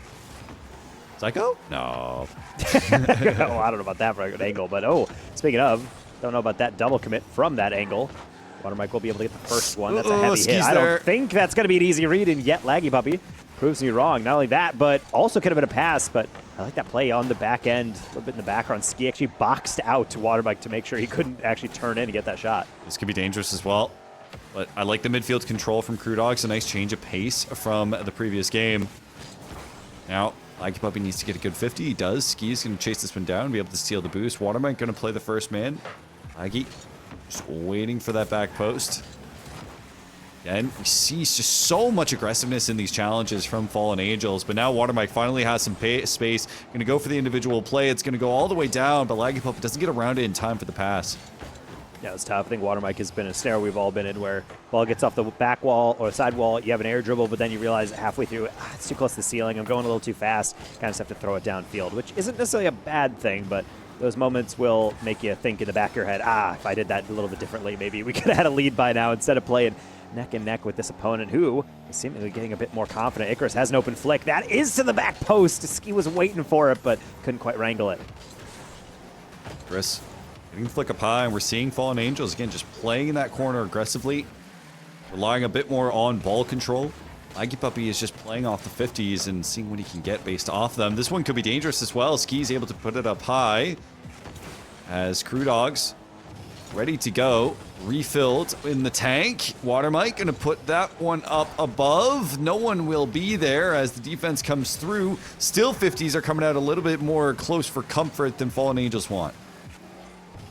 Yeah, but the boost steal is in, and they're just trying to make sure they can whittle down the resilience of their opponents, and yet 50s aren't going their way. Maybe Clears can, or at least the catch can. Laggy Puppy going for the ground double. Did he get a reset on that? I don't think he did, but it doesn't matter because the control is there anyway. Here's the catch. No way! Coast to coast! Shut down at the last possible second on the flick. I was going to say the Fallen Angels were shadowing that one for a very uncomfortable amount of time. Icarus, no boost to play with for this one, so Laggy Puppy will be able to put it over to the corner. It will be a pass. Ski is going to be sent downfield. Immediately punished. Crew Dogs get the lead. Yeah, sometimes a pass is made because a teammate is there for it. Other times you're hoping they're there for it. Good idea, but Laggy Puppy was on top of it. He knew from that angle there was only so many places he could put it. He guessed correctly. That's going to be a bit of a freebie. Fallen Angels, tough one to shake off, but hey, got 2 minutes, more than enough time to make up for it, or for potentially a kickoff goal. Good recovery by Ski, making sure that was not the outcome. Ski, nice control. Trying to play around and bait out the 50 from Laggy Puppy, in which he does. But Laggy Puppy actually beats him to it. The musty comes through, but nothing comes from it. I like the idea, though, but at this point, I think, especially if you are Crew Dogs, like Fallen Angels, they're mildly outplaying you. You just need to be able to handle them and keep them at bay, but that is... No, I say that. outplaying, but Water Mike looking for the solo. Does he have the pace? The 50 comes out, and Icarus with the save. And now in the counterattack, that is the 50 attempt from Ski. He's going to land a bit above it, but tries to get the back pass. Water Mike calls the bluff. We'll just full send that one right down. I think through a bump, because that was a blue trail. Either way, this one, fully yellow, fully contested as Laggy Puppy into the last second. Gets a 50 past both Crew Dogs in command. I've never seen a team just get so much mileage out of these 50s. Crew Dogs just making it across the line every single time. Now, just over a minute remaining. Crew Dogs can walk away with this hard-fought best of 3. Fallen Angels need to get on the board now. And that last play definitely a show of why you want your rotation to be a little offset, and also so you're never left alone. This one could turn into a goal-scoring opportunity, but I was saying they don't have the angle, and yet back post, brilliant. Even Laggy Puppy didn't see that one coming. It's why he had to take a little bit of a delay. The only reason that is not 3-0. Water Mike, not the best 50. If Icarus can get ahead of it, and he does! This is where you have to be careful if you're Crew Dogs. Any opening, Fallen Angels will take it all the way. And that's a spooky one as well. And also you have to remember in twos, you don't always have to challenge some of these reads, but I think players get so caught up in the aggression that they do dive in on something, get a weird deflection, and give away a freebie. Crew Dogs, are you going to buckle down, or are you going to just keep on aggressing from the angle? That's going to be a miss. That has set up Water Mike to be in a 1v1, but Icarus too slow on the recovery. Maybe with a demo, 20 boost, taking it down. Delay flick doesn't make the contact. The mistakes starting to build up. Counter Laggy, it is quick enough, and there is our 4th goal of the game. And every single time, Crew Dogs is just there to punish in transition. Again, these rotations are a bit awkward, they're a bit unorthodox, but it somehow just works out for them. As Laggy Puppy helping to carry his team across the finish line. 19 seconds left. We'll see if they can get anything off this pass. Ski needed to get that shot. Icarus is there, but at this point, I don't think it matters. Crew Dogs, very hard fought. It was a strong best of 3 for both teams, but it'll be Crew Dogs who are going to put it down, and with that, take the win, move on in the bracket. Icarus, pass over to Ski, maybe 1 to go, but no, it'll go to the ground. Yeah, and GG's, definitely some good vibes on both sides with the GL HFs, but ultimately a little bit of hurt pride at the end, going the distance in our round number 2, and now we have our first batch of semifinals. But really do like the play here, and again, as the bracket goes on, getting closer and closer and closer. We're not even at our top 4 yet. No, we still have the other side of the bracket to take care of. But let's talk about this match as we got replays going on, because this was a pretty entertaining match to watch if you really like good positional Rocket League. When we saw how much Crew Dogs was just playing off of good reactive-based challenges, it really did feel like either Laggy Puppy or Water Mike would go for an individual play, then Fallen Angels would go for a 50, and pretty much it was all hands on deck to see where the ball would go. Yes, and making sure that you're also able to have a moment where saying, hey, actually, that might be open. Please stay in the middle. Kind of like this one from Water Mike. It's such a delicate little touch. Replay so nice, so we're able to show it to you twice because it is all about that finesse. And then this one is just sheer positioning and finesse as well. Just be able to get that pre-flip into the dunk, as you mentioned. Get a lot of mileage out of those 50s. Yep, and so we'll see Fallen Angels unfortunately fall here. But for Crew Dogs, yeah, they're going to be moving on. They're going to be facing off against Charlestonism, so that should be a pretty fun match. The only other 2 matches that we have to take care of is going to be FG Kickers and versus No Fly Zone, and then Full Boost versus Low Tide. Yes, and so therefore, in order to see a bit more of these games pan out, we do have Field Goal Kickers versus No Fly Zone coming up a little bit. But first, we're going to throw you to a quick break. Don't go anywhere. It is coming back with more of the Navy MWR 2026 Winter Series with Rocket League.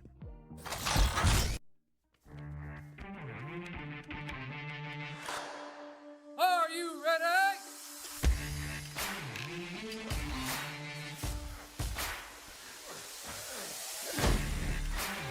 Operational readiness, Manpower and manning are not possible without a lethal, capable, and ready Navy.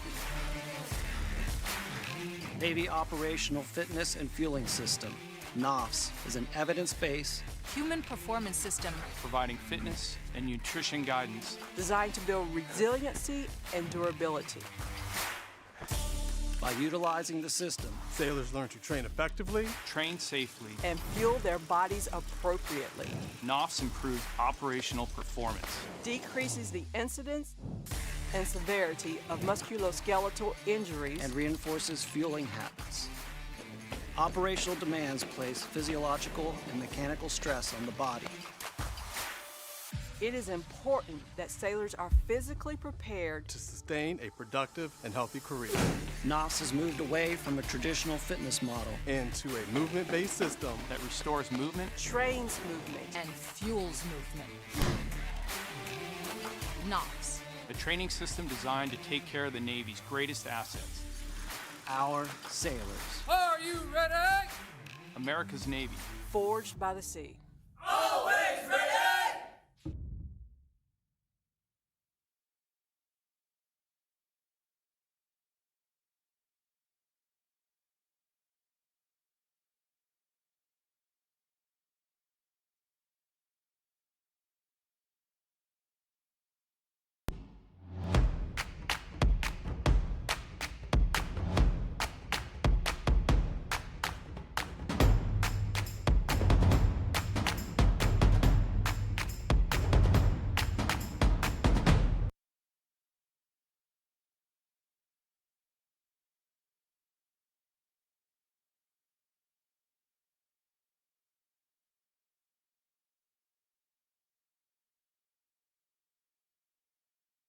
Navy Morale, Welfare, and Recreation can help your business build brand awareness through our exclusive military market.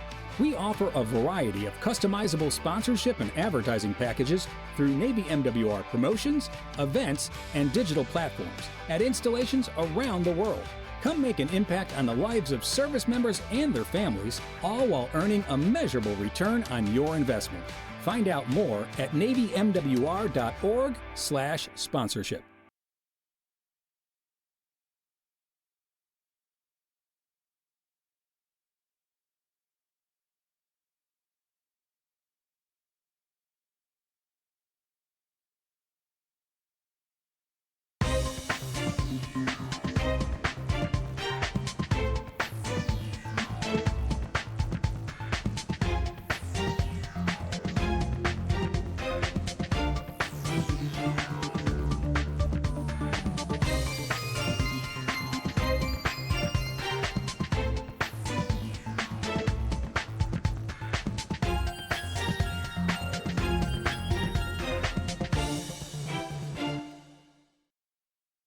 This year, make your next getaway a Navy getaway.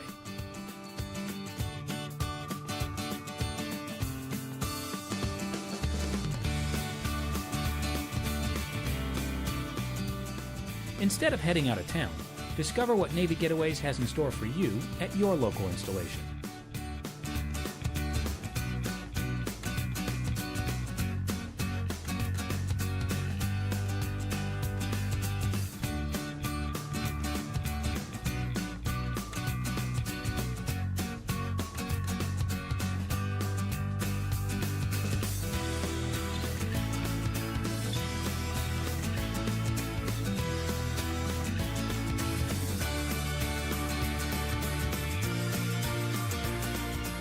Make it a great getaway.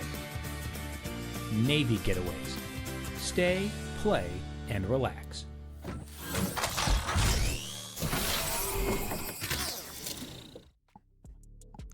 Hey, welcome back. See, we told you we'd be back. We would never lie to you because you're precious viewers. We have so much to tell you, especially with this bracket still ongoing here in the Navy MWR 2026 Winter Series featuring Rocket League because, of course, yeah, we have COD, yeah, whatever. But Rocket League, I mean, this is like the true people's esport. It's featured. It's a marquee feature. Yeah. That they put on the signs for movie theaters. Yeah, where this gets shown in participating theaters across the nation, participating naval bases. Yes, it's actually just a huge marquee that says featuring Rocket League because the people they're banging at the door to see how these games go, and especially when we do have a game to immediately hop on into. We do have field goal kickers going up against No Fly Zone. The return of Low-Tech onto our screens, trying to see how he's able to fare up against some new competition. We already see Waves come through the bracket. Now we'll see how Chowder and Lights getting in on here. This is a superstar matchup And I think all eyes for me are on crippled hydration, not even the regular hydration. Nope. That will be a early goal from Lights here. Looking to go for the 2-time in championships, considering the previous run yesterday, but low as well. Looking for the run back from yesterday. Trying to make it to the final. This is the closest we're going to get, unfortunately.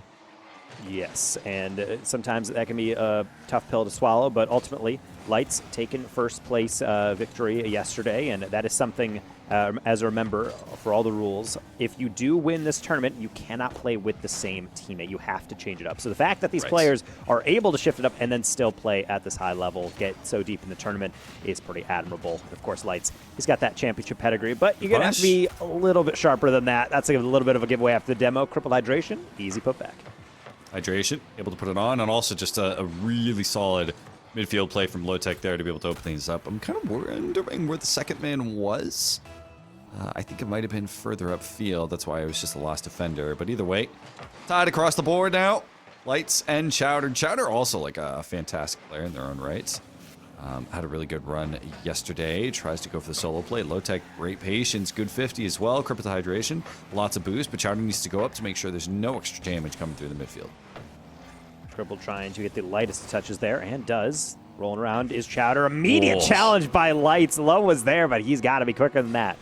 Can't give the space over to Lights. This is a speedy team, and Lights just outpaces Low-Tech. You see, like, the way that Low-Tech reacted is like, oh, wait, okay, I gotta go up. Oh, okay, I'm coming up.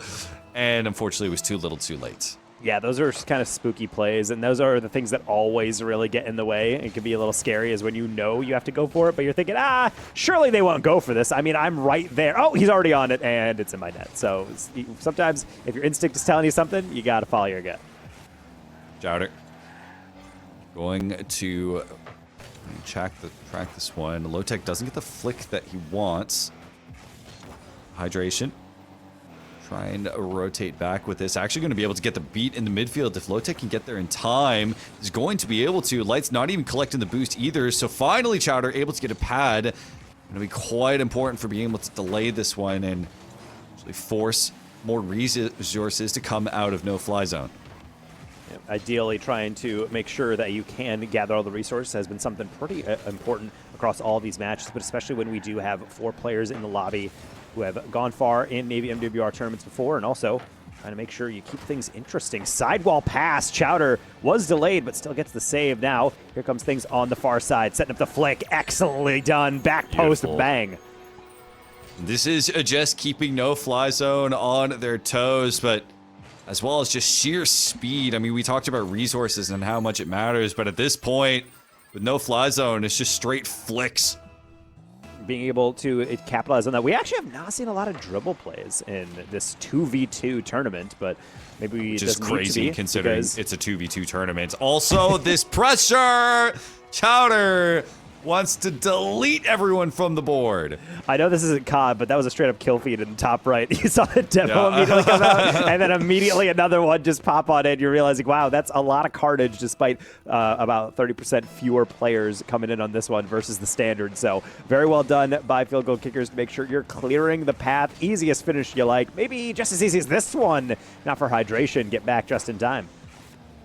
Lights able to follow up and try and get the demo on Low-Tech, but Low-Tech able to get over the defender, just barely able to keep it in the midfield. FG kickers. Lights over to Chowder. Chowder, good flick, good carry, gets the second, too quick. FG kickers outpacing no-fly zone. Really do like this one from Chowder, just the side flip and being able to then hold down the power slide, keep your momentum, and immediately just get that one little tap. It doesn't have to be flawless, doesn't have to be super pristine. All you got to do is make sure you're beating one player at a time. Might be a team-based game, but doesn't mean you can't solo everybody from time to time. Lights. Oh. This is, I think, probably the most I've seen Low-Tech lose by in a series since I've started casting these matches. Usually one that's able to keep it somewhat close. Low-Tech can't get the shot on. It was close. Lights, he deletes him for his effort. Chowder trying to get a bit nice with it, but hydration is there. Yeah, especially one thing that I always find kind of interesting about this is that on Fridays, you're playing at like 7 o'clock, and then if you're on the East Coast, you're playing until around 11 o'clock in those matches. So I feel like that's like the more standard playing at the nighttime, whereas this one, you kind of have to pivot. And I know a lot of these players, if I run into them, sometimes they're on a little bit later, and I'm thinking like, this is, I feel like Friday's like the DGen time zone type of gameplay in tournaments, and then this is more like the normal everyday person playing hours. So always curious to see how players react when it goes day to day.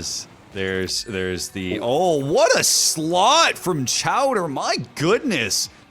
And even when the back post was covered, it just wasn't covered enough. That is perfect placement here from Chowder. Yeah, oftentimes those shots can really just mess with the minds of your opponent, because Low is purposely not driving away from the near post because he's like, well, I know they're not going to shoot it here, so I have everything else covered. So you start driving forward right as it's hit, and then, oh, what a surprise. 90% of the goal I've left open to bait you, and you've decided to shoot it at the one place I'm sitting. It's a brutal way to get scored on, but I don't think that's really going to matter too much in this game one. Really, everything going the way of field goal kickers. Actually, I keep saying field goal kickers. There's, I mean, maybe this is a different term. Maybe there's like some military vernacular I'm not familiar with. This is completely different. I'm not going to bother guessing because I'm not in the military, and it would make me look like an idiot. So.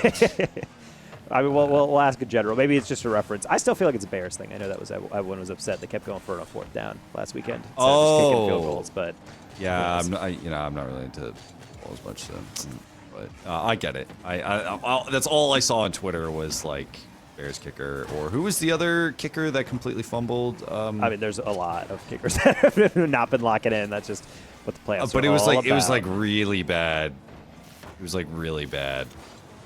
That's also does not narrow it down. So either way, yeah, there's a lot going on. We'll ask about the origin of this name, but at least for right now, we know that they are feeding by opening a can of whoop butt on their opponents right here. Field goal kickers continue just going all the way down. Get the meme goal. Chowder, some more stat padding. 9 shots just by himself. Brazil! Oh, what a 52. That was beautiful. So aggressive, too. Chowder, I would love to see his points if we do get to see it. Production, because I probably would guess he's around 1,000 right now. But honestly, really solid performance. I don't even think they're going to go for the 8-1. Just keep it at 7-1.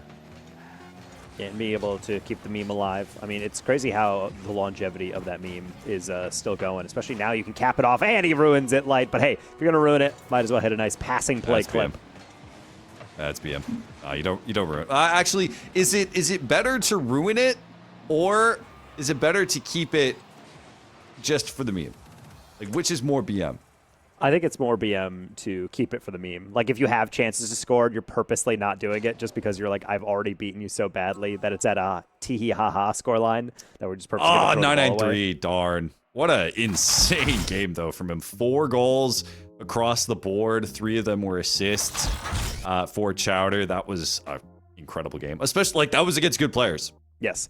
Being able to hit 1K is kind of like the hallmark of your peaking within those games, especially in twos. Even with all those touches, I mean, it's a stat line you really can only get by racking up saves, shots, and goals, like collectively. Exactly, like no one can just do that on one side or the other. But either way, not what we expected from Low. He is playing with hydration, and that is a little bit of a different changeup. But I think that one was a game that started off like okay, kind of manageable, and then it just felt like it was one little snowflake that led to an avalanche of goals and offense that they just did not know how to handle. So taking this full 60 seconds to regroup, probably in the best interest of our team right here in No-Fly Zone.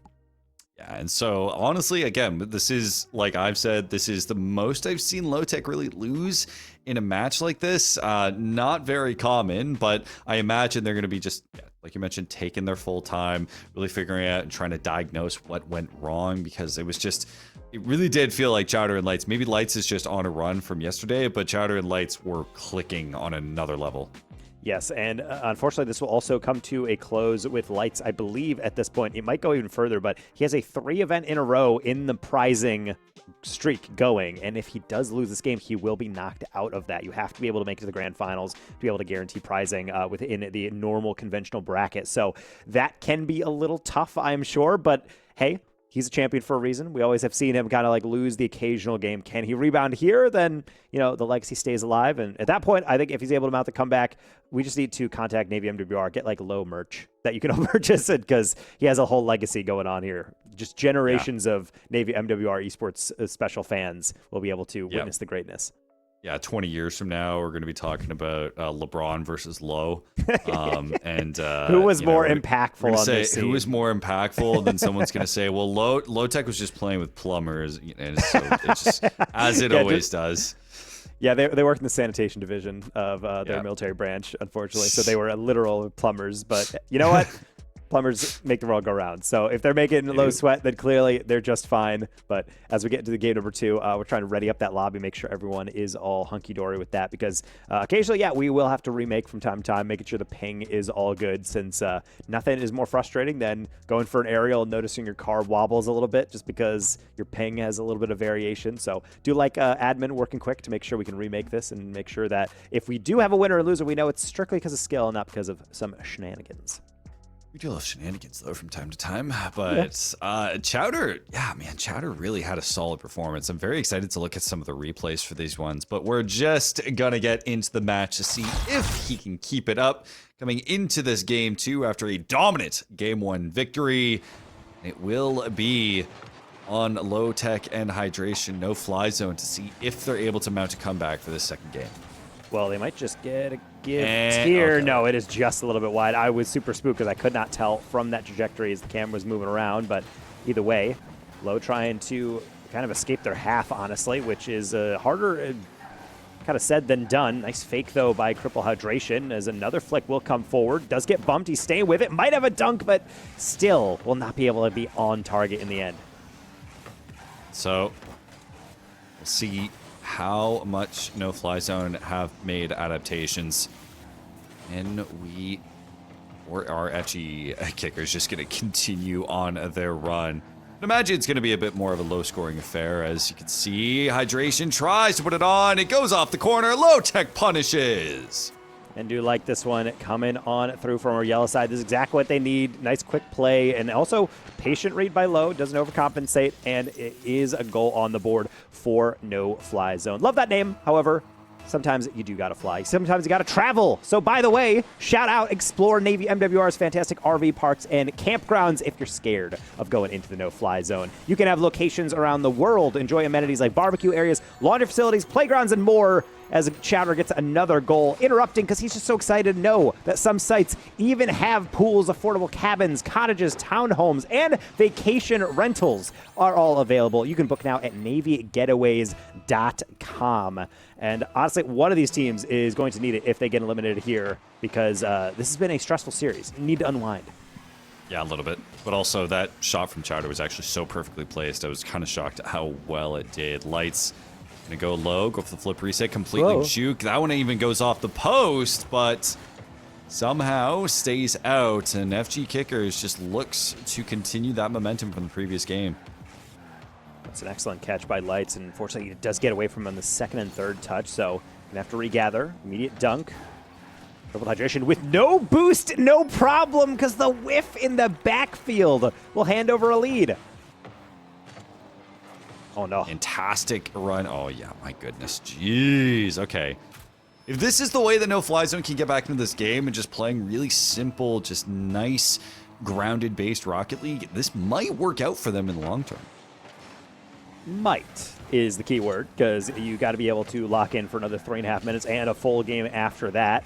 And also trust that no one's going to chow that. Lights really far back. Not getting on top of this one, and now leaving Crippled Hydration to potentially do his thing. Nice cut in, and aerial as well. He's going to get bumped. The only reason that is not extended back into the middle. All right, Lights. Love it when he's soloing, but now the team play from Chowder. Love his boost, by the way. It's a great color. Little teal. Hydration. Tries to go for the solo. Just Lights just smacks him down. Yeah, I do like those instant challenges, knowing that, yeah, you're trying to, dip and dive and duck and dodge and whatnot, but I'm just going to go straight at this ball, and you're going to have to deal with that one and get those 50. Speaking of Cripple Hydration, not only getting the first one, but getting the heavy hit. I think he changed his mind halfway through, even though he might still get on it. His Chowder, I was saying he over aerialed. He's going to go past it, but no, got some flawless pinch clear. be able to temporarily get it out, but ultimately you gotta make sure you have your angles. Crippled hydration stays persistent. Yep. But again, we just see them continuing to fight back. Chowder, I think this is where some of the boost is becoming a little bit of a problem. Mainly because, I mean, this is the second time we see on defense now that there's just no boost to speak of on the FG kicker side. Now with no fly zone, low tech, a lot of boost in the tank. Lights ready for it, tries to go for the 50 and actually gets a pretty strong one. Crippled hydration. Now the bump's coming through. Chowder in the waiting. Good 50 and it'll go back to the second half, but low tech, great 50 to be able to keep that one at bay. Delicate touch by Lights. It's good control, but you can see hydration kind of just diving for the vibes. He's like, I'm not really taking the 50. I just don't want you to put that any further forward. Speaking of low, limited boost, excellent control, being able to stay close to it, still use that flip and get that corner boost. Now he's readied up, using it to get another touch. Lights is forced to take that one back, and he will have someone nipping at his heels as Low was chilling on that sidewall. Double commit and a double 50. As a lot of risk taking, I'm surprised. It's such a close and kind of high stakes game here. Chowder. Go. Wow, strong flick. We'll see if the teammate is ready to go, but you can see hydration was trying to cover to make sure that Lights didn't have that opportunity to get up, or else an aerial demo was in the cards. 90 seconds now for FG Kickers. What was a dominant game one has kind of turned over into a relatively more even paced match, but no fly zone has just inched forward in the scoreline bit by bit. Ooh, Low. That's a really delayed challenge, and yet he still got high enough to get that dunk in. So instead, it's going to be Lights building more organically with heavy hits down the line. Low did not read that ceiling boost, ran out of boost, and so now things a little bit disheveled. Back with something in his tank. Chowder going more left to right than more the vertical approach that he's used to. So definitely not as pristine from field goal kickers. I feel like they have to improvise a lot heavier on a lot of these build-ups, and really nothing is given to them in this game too. Chowder. For the flip reset in the midfield. And look at the patience, though, coming from no fly zone. We're just like, okay, we're just going to let them do their thing, right? Like, we're not going to over-aggress. We're not going to go for these challenges that don't look too smart. Chowder, trying to go for some solo plays, but this is slowly falling into no fly zone's hands. The time is dwindling down with no sort of match. Be able to make it work. Lights going to go off the back wall. Crippled hydration goes for a 50, but last 10 seconds, unless something goes a bit awry, nothing does. And so it will be no fly zone to tie up this series in another Game 3 situation here at 0 seconds. Yeah, and just getting something for morale. Always a huge fan of that one. Doesn't mean anything, but just kind of put your flag into the dirt and saying, yep, 100% our game. And also a nice comeback as well, because it's one thing to lose by a large margin and then get like a 4-3 victory, like scraping it together. But no, they're actually being able to get back in a multi-goal victory. Love to see it and expect nothing less from players experienced as Low and hydration within these tournaments. So now it's on Lights to see, can he keep his back-to-back tournament win streak alive by clutching this one out. Yeah, I think it really is kind of dependent on whether or not No Fly Zone can keep that momentum going and be able to really carry over what was doing well in that game and over into this one. I think that when we look at FG Kickers, they're playing really solid, but they're just, missing a bit of a step. They definitely don't have that speed and pace and just 50 control that they did from game one, but it will be on No Fly Zone. Remember, this is the 10th seed over against the 2 seed here. It would be an upset, all things considered. So going into this game 3, FG Kickers working from behind. All momentum is in Low and Crippled Hydration's favor.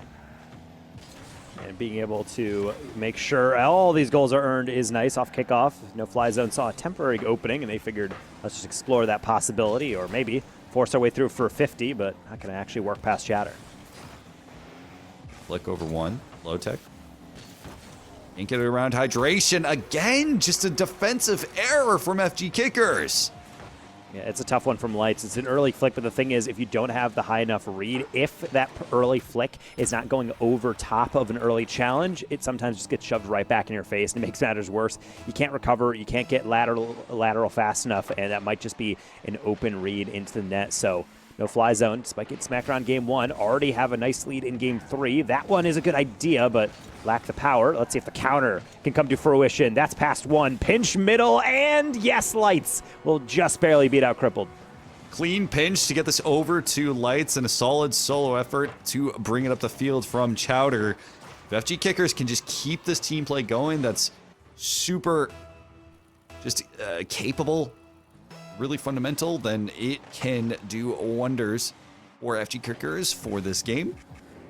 But again, I think at this point it's just trying to get their groove back, trying to figure out, okay, what went wrong last game and why aren't we just being able to execute on the level that we did in game 1? Being able to also just focus on adaptation is a huge part of really high-level Rocket League at any range, because you're naive to think that you have a play style and then you just implement it and it works. Every game is different. Every game in a series also has to take adjustments and make sure you understand what the team is dealing with, what's not working anymore, and then how to pivot. And the teams that get stuck, I feel like kind of what field goal kickers are starting to deal with. They need to be improvisational. I was just talking of sentence because I'm thinking, okay, he's going to dish it to no one, but no, he's going to dish it to himself. Yeah, and I really thought that it was just a pass over to Lights and Lights was going to miss, but no, he was able to get the dish in, and FG Kickers able to secure their first lead since game 1. We'll see how it goes as Lights going to be able to collect the midfield boost. Crippled Hydration, no boost to speak of. Going to go in back and collect. It's going to be a 50 at the goal line to see what they can do. Chowder, solo effort again. Tries to get around. Lights a bit too close to the net, so FG Kickers will reset. Especially with a heavy cut. Unfortunately, that's going to be a giveaway with Low lurking. He's going to get the tap underneath. This is an insane read. Look at this replay. I don't think the director cam truly shows you how insane this is. Especially from Low coming off of the back wall. The angle to put that down and in. There's no nice shots coming from Chad. Come on, that's a good one. I mean, halfway through, I think players are just realizing, like, yeah, I have that save. And then right as Low touches it, it's like, it's okay. I mean, he's going to dunk it into me. Oh, that's cleanly goes across. Oh, even worse, that's straight in. Well, at least they get something to bring him back into it. Awkward play, no fly zone. Can't really muster up the clear. And FG Kickers, despite getting clipped on, will get one right back. Yeah, exactly. Despite the fact you just got a clip for yourself, it doesn't fix poor defensive plays. The Lights will be able to punish. FG Kickers is going to secure another lead. Chowder gets ahead of it as well. Will he be able to get the angle? Gets the boost. Cripple Hydration almost lets it through, but is able to hang on. Low. And this quite passively because he needs to. You don't want to over-aggress when you're so low on boost. Great pass over to Low. Absolute dime on. No fly zone. Makes it tied again. Yeah, not even 75 miles an hour. My goodness. Yeah, not even needing that much power or placement on it. It's just the fact that as soon as that pass comes across, the ball cam has to pivot. You're starting to freak out because you're not sure what angle it's going to come and you don't know when they're going to hit that ball, near post, back post, whatever. So sometimes you freeze up and you're not able to react. Well developed by no fly zone, and honestly, they might even recover on this one as, unfortunately, Crippled Hydration might have had a back post, but over-pursued. So, going to have to retreat and figure out something new as halftime quickly approaching in our pivotal Game 3. Oh my goodness, Lights! Huh? Lights out! Again, similar to MPH, but look at this, just landing perfectly into the flick.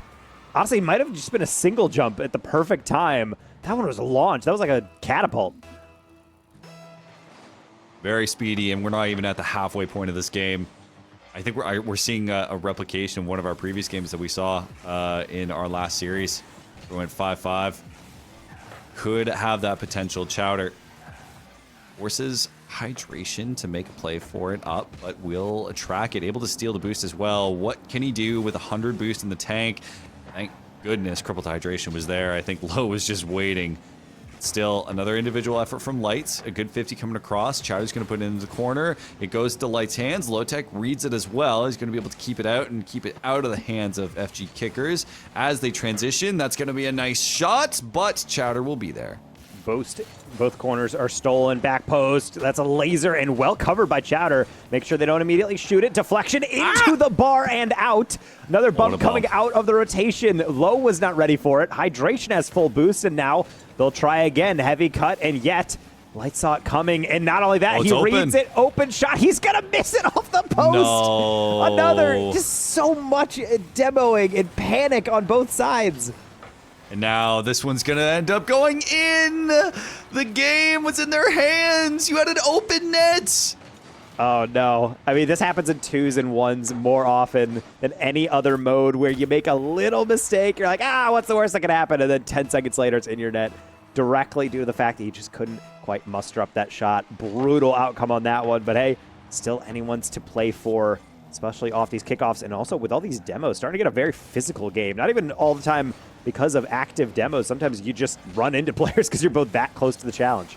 Yeah, I don't even think they're playing actively for it, like a first man is going up and just going in. It's just, oops, you know? So, Lights and Chowder. Quite methodical game right now, just playing this goal line defense, waiting for No Fly Zone to make their attempt. Still tied, 1 minute remaining. You see a game 3 overtime. Hydration, great catch. Lights needs to go for the challenge, and he does. Will force it into the corner. Low, waiting, needs to get this 50. Actually gets ahead of it. Chowder, it's going to be a hard one to deal with as FG Kickers, every time we've seen them on the back foot, it generally hasn't gone well in this particular game. 30 seconds remaining, and this is anyone's. Low. Nice 50 as he's able to take a lot off it. Problem is, Hydration not able to handle it in time, and FG Kicker saying, hey, if we're not going to rotate out, might as well just stay and play for the rebound. Boost steal at the correct time from Lights, and still has a lot to do. Make sure he's not going to knock it into the only goalie remaining. And now 30 seconds remaining. Low in Hydration. Can you dig deep one more time? Playing off of the rebound, and like you mentioned, you gotta dig deep. This is a really solid team for No Fly Zone. If you're low tech, somehow can you find a way to clutch up again? It failed yesterday, but you have that clutch gene. 10 seconds left. Last possession's coming in, but there's no boost to speak of. Chowder is going to go for the dish, and that'll do it. The last 6 seconds really don't matter, but FG Kickers, what a game. Low did not get that corner boost. He's saying, it's okay, maybe I can tap it down, hand it off to my teammate, but nope, that is just nothing doing on that one. Free goal, and honestly, this kickoff has to basically go directly in to give No Fly Zone any chance, and while that is a good roll, Low is going to get flat tired, and that is going to be it. FG Kickers resilient on this one. They're going to be advancing into the semifinals. And it just shows the skill of every single one of these players. I mean, at this point, the top 8, all of them have really solid players that are being able to compete for this top 4. We're not even there yet. No Fly Zone, they played a solid match, but FG Kickers, it was this combination of players just was lights out. Yeah, no pun intended. I mean, as we take a look at the replay, I mean, we'll be seeing some lights out shooting, but also a lot of back and forth and being opportunistic. Chowder just getting some nice pinches off. This is standard bread and butter 2 stuff. But other times, it's just stuff like this. You get a deflection, it rolls across. You realize you can't get a pass. You don't want to play for a 50. Let's just try to see if they shut you down in time. And if not, make your own plays. Another dunk that leads to just a wide open net. Exactly. And so really solid shots and really solid team play as well from the side of FG Kickers throughout the course of this series. Yeah, we got to see some from No Fly Zone 2, but it really felt like they were willing to get in your face to be able, though this solo play from Lights was awesome too. It came really out of nowhere. Hydration had no idea where to expect that to go. But still, a very entertaining series all the way through. Game 1 just was a barn burner for FG Kickers. Game 2 was back and forth. Game 3 was also back and forth until the very end, and a really fun series to watch. Yeah, and now we only have one more series in our second round to be able to determine our top 4 teams, the teams that are right on the precipice of getting into that prizing of that grand final. It is going to be full boost and low tide, but as we take a look back at the bracket, kind of remind us of how we got here. Some familiar names, really the only one that is a bit newer to the scene is that Charlestonism team, chilling in the bottom left. Yeah, a little bit. We haven't seen too much from them from yesterday, but they made a decent way out. I have to imagine the Crew Dogs team, they're looking forward to that one. But our next one will be low tide and full boost. Let's see kind of where it goes. This is our last quarterfinal match before our semifinals, and I think both teams want this one. Waves and Tut already having played, already warmed up, and good to go. And already starting off with something pretty interesting. That is a flip reset into a musty, but doesn't get that one to click. So instead, full boost. We'll see really what they are capable of, as certainly playing against one of the highest ranked, if not the favorites at this point, as Waves and Tide have looked kind of untouchable. And earlier in the Discord, they were looking pretty confident as well, just chatting to the other players. They are. I think it's well earned, especially with how Waves have been playing. Tut too. I mean, Tut had a really solid placement the other day. That one almost finds its way in. We'll see if Low Tide can manage with this open net. Prime Novice, it's ahead of it. Tut gonna put one on, baits out the defender. This one will go in the corner, but really solid play so far from Full Boost. Yeah, and I do like also the heads-up play of sometimes you can't get to the read, but the guy chasing the ball or trying to steal your boost, you can just bonk him real quick and get him out of the way. Maybe then focus on getting downfield and getting offense of your own. That double tap, not going to work, and Wabbit gets a first read and a second 50. Problem is, does not go in the direction he's looking for. Sets up Waves for an air dribble you never want to see him go up for. Another one right down the middle, and unfortunately the reads are not there. Beautiful. So Waves taking that momentum and bringing it into this game as well. Just a really solid bread and butter solo play, which Full Boost just couldn't predict. And sometimes you're able to get your boost and go to the side, but then you realize that one player is all the way in the other corner, one player is on the near side corner, and no one's actually down the middle. So sometimes you're equidistant. It's like threading a needle right in between both of them. Cannot get there in time. And other times you can't read that bounce dribble. Waves right over the top of everybody for 2. Waves makes it 2, and a minute and a half in. Are we going to see a response from Full Boost, or is it just going to be kind of running with the tide? Do you run with the tide? I mean, you can roll tide. You know, the tide rises. Right? I guess, yeah. But are you really from running low tide to with? high tide? Yeah. I mean, we got kind of a separately described situations. We got a full boost and a low tide. Would you rather be at low tide or high tide, or just like you would rather be high or low boost? Okay. Oh. Okay, I was waiting for that clear. I guess apparently it did not come in, which is why you have to immediately follow, just like Prime Novice did. Yeah, I don't think Tut was expecting the dish attempt to go from Full Boost, but specifically, I think you could see how Tut was setting up. They were going fully for the pass. Even I think Full Boost, excuse me, not Wabbit Plug, his teammate was trying to also receive forward pass as well. It was getting pretty dicey there, but Prime Novice was there to make it work. Puts another shot on even. Full Boost, not out of this just yet. No, and ultimately maybe they can focus on taking down this team through some consistent defense. Problem is, it's harder on the offense. Is this tricky? Tut fakes him out, goes underneath, and cements a solid goal number 3. Yeah, I'm hoping someone can go to a doctor, because I see some broken ankles here. It's a rough one to deal with, but also it's also tough when one player is in the midfield and they're like, I could probably chow this from like the blind side and get a read, and the guy's like, no, I'm in goal, I got it, and you just can't communicate that fast enough. Results in that double commit. Maybe something they could have gotten away with if only one player went, but when you're playing this quick and you got to get on top of these reads fast, it's only a matter of time before you do have a double commit or 2. I mean, we see that in the kind of like even highest level lobbies in this tournament, where you will see occasionally people kind of flying in and just not quite getting the read. Speaking of, that one was red, which will lead to another clear that Prime Novice maybe could chase on down.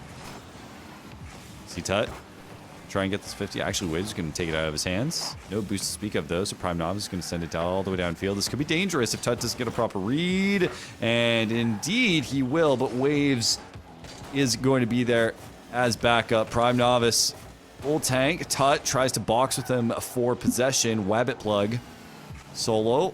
Tut already pre-jumping for it to make sure there's no shooting lanes. Prime Novice looking for the second touch, but Waves is already up. A little bit awkward on that read for a half minute. Low Tide was kind of just like letting Full Boost get right at them, but this is definitely a team that is not helpless on offense. I mean, they're still getting shots on. They're taking some air dribbles. They're taking some dishes that led to their first goal. So I think Low Tide needs to understand that they might have the mechanical or speed advantage, but doesn't mean they can't occasionally give something up, especially with multiple whiffs coming in on that last one. Really like how Full Boost have transitioned to playing in the midfield. They're really just forcing the issue in the midfield, whether it goes their way or not. I have a plug. No psycho. Darn. little ambitious when you're struggling to get clear and you're like, you know what? Let me go from this from 10 feet away. You got to have like a lot of build-up to go for those. Style points, man. You know? Not only do you have to win the game of Rocket League, but you got to win the people. Yeah, this is why these guys got to invite like their girlfriend in the room so they have someone to impress. That way it's like, okay, babe, check this out. I'm going to go for Psycho here. You know, you got to have someone to inspire you to greatness. Tut, though, is all good about keeping things basic. Just kind of lob one directly down the middle into that top shelf. Yeah, lob is right. It's about as pretty of a lob as you can get, even faking coming out from Wabbit Plug. Yes, faking. You just understanding, yeah. I mean, sometimes it just doesn't work out. I mean, I'm sure if he whiffed that and it went bar and out, that totally would have been countered and directly into a goal. That's what he was doing. He was just faking because he was waiting for his teammate, right? So it's unfortunate. His brain was too big for the game to really comprehend. Too big. Yeah, he planned that out 6 steps in advance, but the game just glitched, I'm sure. If they didn't patch the crossbar to be just a little bit higher than it used to be, that would have been fine. Exactly. Waves. Keeping it in the opposing half, able to collect the midfield boost as well. This is a good 50. Wabbit's going to be able to go in for more aggressive play. This could go a bit awry. Waves, though, good catch and good flick all the way downfield. I don't think it matters at this point as Low Tide have done enough to secure this with the last 15 seconds and very well played all the way through. Good solid play, full boost. Did get a highlight of their own and really some solid possession too, but just too much for game one. But you still have another game to try if you are full boost, as just a lot of quick chats here, even another one on its way for Low Tide, but it will be Low Tide taking game one. And I think deservedly so. However, I will have to give a lot of credit going into full boost, as you had mentioned. And a lot of teams, when they realize that there's a little bit of a discrepancy on like, okay, this team is really, really solid in terms of their mechanics, in terms of their coordination. And sometimes they just like turtle up, and I always hate that. I like how they're getting a good balance between, okay, we do need to make sure we're getting back and getting saves, but also we can't just like let them control the midfield. We have to be aggressive and get these 50s. And you can see maybe they're not necessarily leaning so heavily that they are getting real offensive chances, but there were several moments where I wasn't entirely sure if we would see Low Tide being able to actually get those clears off, and I think that uncertainty will lead to offense if they can just find a little bit more effectiveness in some of their approaches. You know, I think all I got from that is, you don't like turtles, Taco? I'm not even gonna acknowledge that. Where in your brain did you make that connection? Did I mention turtles? Did I mention something? There's you said you hate when they turtled up. So I'm like, you got something against turtles, bro? I mean, I'm just saying, like, turtles. It's like, who likes turtles? Just kind of like a lame animal. I'm more of a tortoise guy. That is the most like college-educated kid answer I think I've ever seen in my life. What do you mean? Like, what? Google a turtle right now, and then Google a tortoise, and tell me a tortoise isn't like that's like a much cooler that's like animal. saying I'm not a cat guy. I like felines. No, but that's different. It's not the same thing. It's not like I'm being that is like literally the same. That's like a class, order, genus, species type thing. Like, that's a discrepancy. No, I'm not talking about broad categories. I'm talking about specific animals. Tortoises are not turtles. That's what I'm saying. Okay, well, you know, similar enough. Okay. All right. Or better yet, yeah. This man never watched Discovery Channel growing up. Crazy reveal right here. Just outing yourself in 4K right now. Okay, whatever. But for the record, I'm going based off you said you don't like turtles. It's fine. Yeah. Anyway, that's why I hate the University. Low Tide. Anyway, well, they're terrapins, I guess, so that's maybe a little different. I have no idea what discrepancy is there. I'm not even going to touch that. Tut, at the very least. Full boost is indeed not at full boost right now, as Prime Novice tries to chase this one down. Wabbit Plug is indeed not feeling it right now. Waves just somehow just bamboozles and just like hops over the ball, forces this one through in the most awkward fashion possible. Prime Novice is like, oh wait, oh. Just like they drew it up, and that's exactly why sometimes rotating near post can be an unexpected way of getting a clear, getting an angle, and other times you realize right as you're about to hit it, oh, Waves didn't rotate out yet. I'm hitting it directly into his bumper. Tut is putting that directly into the net. Look at this angle on the double.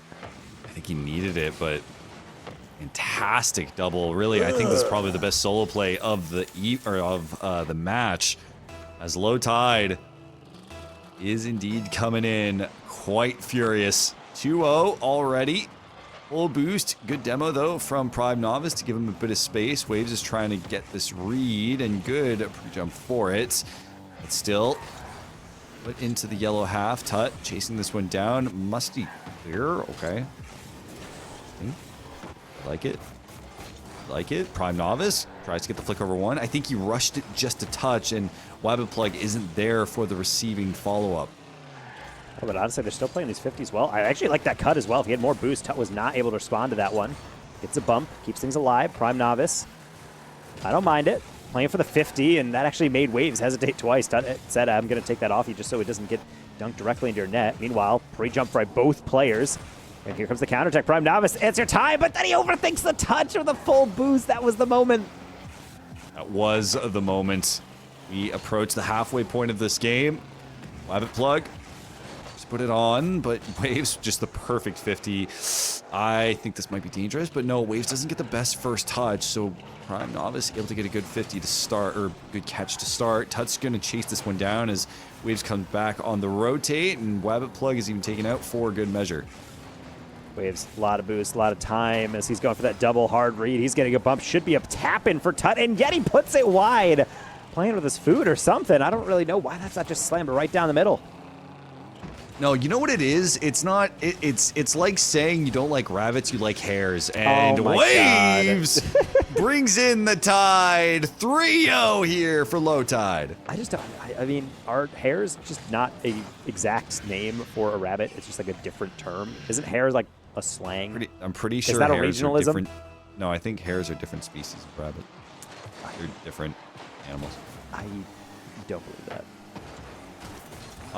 Production. Someone on production's gonna have to Google that and get back to us. Bring us into a lower third. The fact check graphic. Producer said, "I got you. Thank you." Yes, appreciate that. Shout out to Vermilion Rose on the back end, answering the important questions. And legitimately, anyone who says, "Oh, I like hares, not rabbits," well, you're a nerd. I'm sorry. That's also sounds that's pretentious. A college degree right there. That's like the definition of it. Actually, like I like blah blah. You're like, all right, get out of here. That's what you did. You said tortoise is not. Whatever.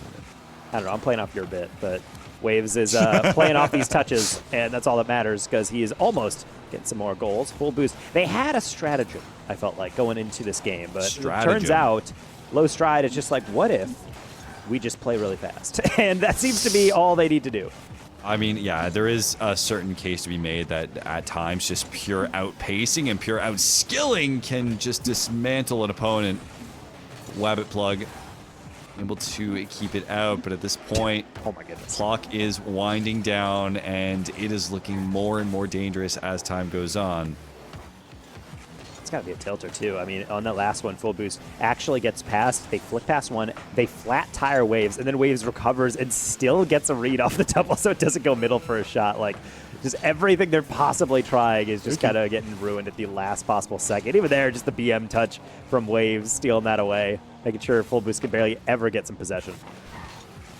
20 seconds. This one is essentially done and gone, but full boost would make one more attempt just for good measure to have some good mental on the way out. Good 50. Waves is there, puts it off the crossbar. Prime Novice can't get the angle.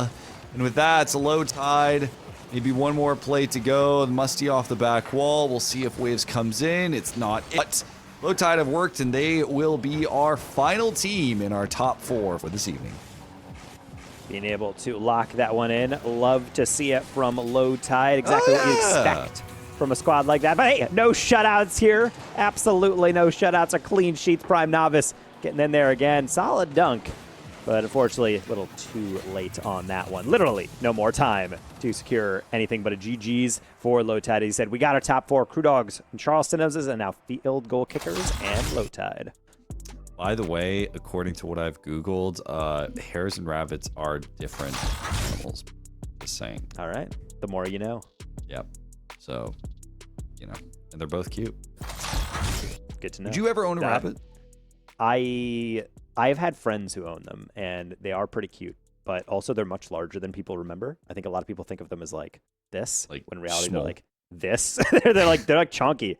They're like a volleyball. It's they got to eat a lot, and you got to get a lot of preparation for them to store them somewhere. But regardless, That's not important. What is important is these replays to kind of take a look at the legacy of a team like Low Tide. Taking their time a little bit on some of these goals, but ultimately, as we said, they just got the skill. Not a surprise to see them at this stage of the tournament. Yeah, I mean, it was a surprising, I think, struggle to get, I think what they wanted to do throughout the course of this, which just showcased how, it was a bit harder to deal with, and with full boost, they weren't allowing them too much space to be able to operate. I think full boost did a decent job to really control that midfield side and control the pace of the game. But for the time being, I think we are going to be getting into our next semifinal here, our first one, between Crew Dogs and Charlestonisms. We saw both these teams earlier in the day. Crew Dogs took a really hype best of 3 between Fallen Angels. We'll just be loading into that one shortly. But on the bottom side, it will be FG Kickers versus Low Tide. I'm a little bit worried for that one. I think FG Kickers, from what I've seen, are probably the best team of this event so far. But we're going to get into our first semifinal of the evening in just a moment, as I'm hyped for this one. Yeah, this is going to be a little bit tough, though, I will say, because it's similar, I would have to guess, to kind of what happened previously in that last series, where we do have a team that's a little bit more of the mechanical favorite here, but Extra Fecta was playing really well, and honestly, Lightskid had his moments, so definitely going to have to be playing up in, I would say, supposed rank and skill, but anything's possible as long as you play a solid game, don't make any mistakes, and kind of hope to take advantage of any from your opponents. So, getting into game 1 of this best of 3. See how they operate. Watermike, it's a solid game as well in their match. Extra Fecta, excuse me. It's absolutely a tongue twister.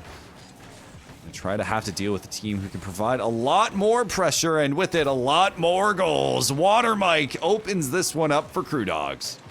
I really do like this from Laggy Puppy on the pre-flip. Not only getting the extension, but getting it with pace as well. That's so hard for the defender. Sometimes there's just moments where you're thinking, okay, well, that's an overtouch. He's not going to be able to do much. Oh, and he gets it 1 pixel over my bumper, and it's in my net. So, yes, clearly you are not allowed to let your foot off the gas on any of these defensive plays, especially with Laggy Puppy just outpacing everything. Another great pass down.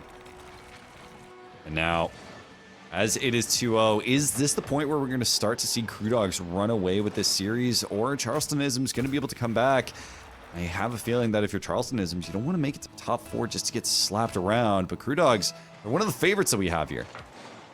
Yes, and being able to come into this one. Yesterday, they ran into a bit of a wall, so I'm curious to see how they're going to look if they start playing against our other top-seeded teams. But regardless, they know that as long as they lock in here, they are guaranteed some of that prizing, guaranteed a minimum of second place. So being able to get that, I think, takes a lot of pressure off. Thing is, they understand that there's a task to be done, and right now they're not messing around, going for demos off the the kind of pre-jumping those demos to be able to clear the path of these shots. I mean, they know what it takes, and right now Charlestonism's they're backpedaling, but still staying resilient on these defenses. Yeah, quite a bit. Crew Dogs keeping it pretty solid in that midfield, but Charlestonism is just getting, they're getting some space, they're getting some possession, but they're going for these long rotates right now. I think, especially if you want to keep that continuous pressure, there's times where you need to be able to cut in to get some of that midfield boost and hopefully not give too much time to leave the possession for Crew Dogs. Extra Fecta, let's see, trying to approach and play a little bit more solo ball, but you're not going to be able to do that against a team of this caliber. It's super hard, though these 50s are coming through. You got to be careful with Charleston. I've noticed a couple times when they rotate back, they're rotating directly into the net, which isn't always a problem. But the thing is, you have to be able to leave your goal unprotected a little bit just to be able to close the distance between the ball, your teammate, and yourself. So if you don't do that, it results in a lot of moments where, yeah, you get a 50, and then someone's got to follow, and you're 40 meters back. So if that doesn't really click in, then unfortunately going to leave a lot on the table, and that's kind of what I'm worried about for our yellow side. Ooh, good. Well, you know what? Good save, technically, but yeah, maybe great if the colors save, were switched. if we switched around the colors in that one, that would have been a highlight reel play. That one's a good save as well. Extra Fecta able to just completely stop the momentum of the ball dead, but needs to go up for this 50 against Laggy Puppy. And both these teams kind of playing similarly, playing very reactive off of first man 50s. The Water Mike looking for pass, pinch even, not on target, and Charleston-isms will be able to deal with it in kind. Extrafecta puts the shot way down. This is still a bit dangerous, but no one has the boost to make anything work on the Charleston side. Water Mike, nice setup as he was playing for the 50. Honestly, I thought he was registering for a musty at first, but didn't quite work out. So instead, he'll say, fine, I'll just play for the little doink up and above. Nice half rotation, and look at the little finesse, little delicate touch here. It is very, very softly touched. And especially, like, to take that radius and turn is actually, it requires a lot of commitment to be able to make that cut so quick. So the fact that you saw the opportunity so quick, immediately turned, he was really expecting it. 3-0 here for Crew Dogs, starting to run away a little bit outside of Charleston-isms, but this one's all over the place, and unfortunately the bump comes through, so Charleston-isms couldn't get on the board. Being able to get on top of all of that, and being able to actually get those shots, that's one thing, but you can see it comes down to everything going well. They got bumped into the ball right on the goal line. Somehow that still is not it. And the fact that we are still waiting for that first goal is going to be so irritating for Charleston-isms, but I don't think they ever went into this lobby and thought it was going to be an easy one. Water Mike. Try and go solo off the sidewall. First touch, can't get around it. Good 50 though. Extra needs to be careful. Last minute, and this is the bit of a death timer for this game. Crew Dogs have just played so solidly, so much control. Haven't really left too much of an opening here for Charleston-isms to be able to get on the board. Laggy Puppy tries to put one on. Water Mike plays it slow. It's all over the place, and Water Mike gets it done.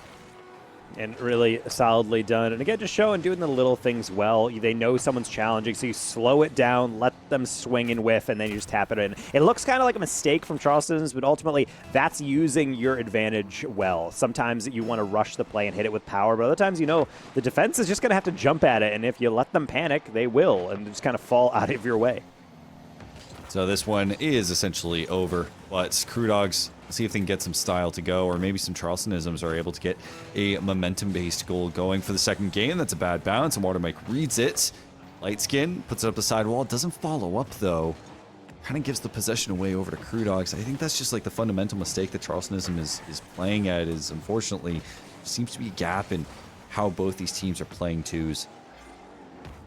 Yeah, it can be tough to be able to play at the skill because everything goes well for a team like Crew Dogs. They have the speed, they have the mechanics, but more importantly, they also know how to disrupt teams that are having to gather themselves and think a bit more critically about how they want to approach. In those moments where they're trying to plan, Crew Dogs are already instinctively going for the read, and I think that little delay just adds up time and time again. So might be 4-0, but this one was not much in doubt here. Charleston-isms, a lot to think about, a lot to talk about, and a lot to prep for going into game two. Yep. And really, it kind of, to me, where I think the difference is and feels like is, you know, it is the difference for Charleston-isms where it's like you have the mechs to make things work. You know, you have the mechs that is approaching similar to the strength of Crew Dogs, but it's that next, what?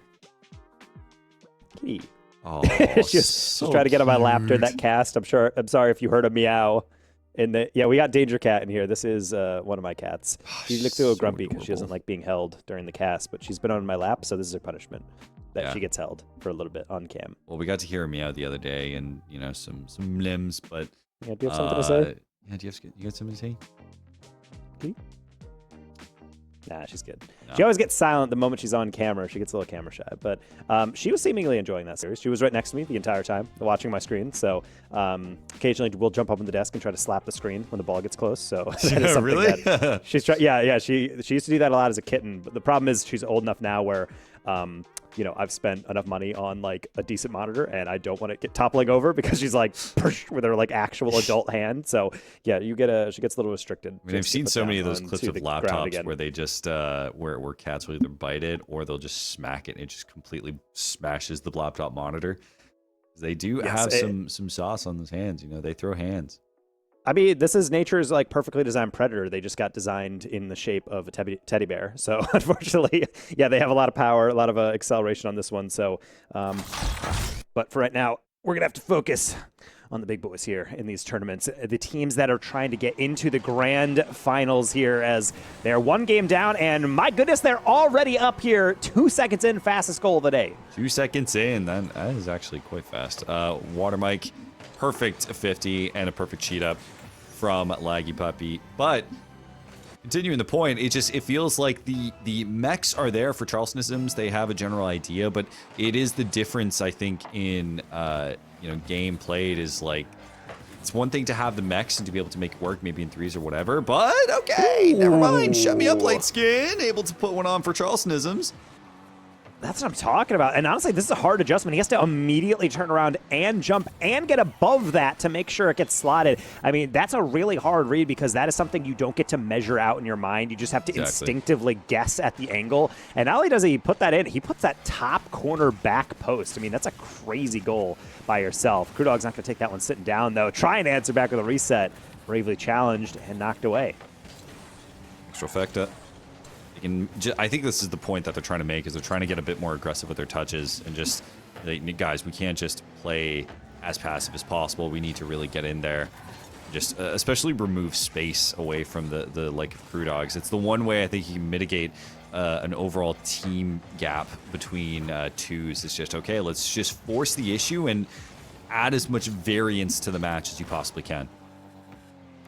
Yeah, honestly, I like that word you're using with variance, because that's the one thing that if players are playing an expected way, you got to throw them a wild card and be able to see how they adjust. Yeah. Problem is, sometimes you're going to get a little too arrogant on that build-up, going for a demo, it doesn't click, and that is going to be another pretty easy walk-in. I mean, I appreciate the aggression from the likes of Charlestonisms. Like, they need to be able to change things up. You got to break the mold a little bit, and again, like you mentioned, like just put Crew Dogs on their back foot, because the mechs are there, but it is just a team difference right now. So they are going to try and keep it close. Lightskin, it doesn't get the read off of the ceiling. Extra Effect does the last man back, and it's going to be a bit of a flub from Water Mike. Lightskin's able to keep it out, and hope he just send it downfield, forces Laggy Pup to make a reach for it. And not only gets the reach on the save, but gets a dainty air dribble out into the midfield. Gets the boost steal as well, and that actually opened up the door briefly for Lightskin, but he was playing fully for the clear. Didn't able to put that one on target, test out Water Mike, and now it's a 1v1. Extra Effect almost getting faked on that near side, but does get that deflection away, and now has to grab some pads, stay in the play. With just a single goal lead, Water Mike is going to play this quite lightly. Tries to just bait out the defender to make an awkward touch. Pass over to Water Mike's a bit slow, so Laggy Puppy will try and go for the solo. Gets one, doesn't get the second. Water Mike goes in for the follow-up, but it is blocked away. Water Mike tries to keep it in possession. Lightskin just puts it downfield. Is that open? Is that in? But no, he's there. The most awkward touch imaginable from Water Mike, though, and Extra Effecta says, no, okay, I gotta back off.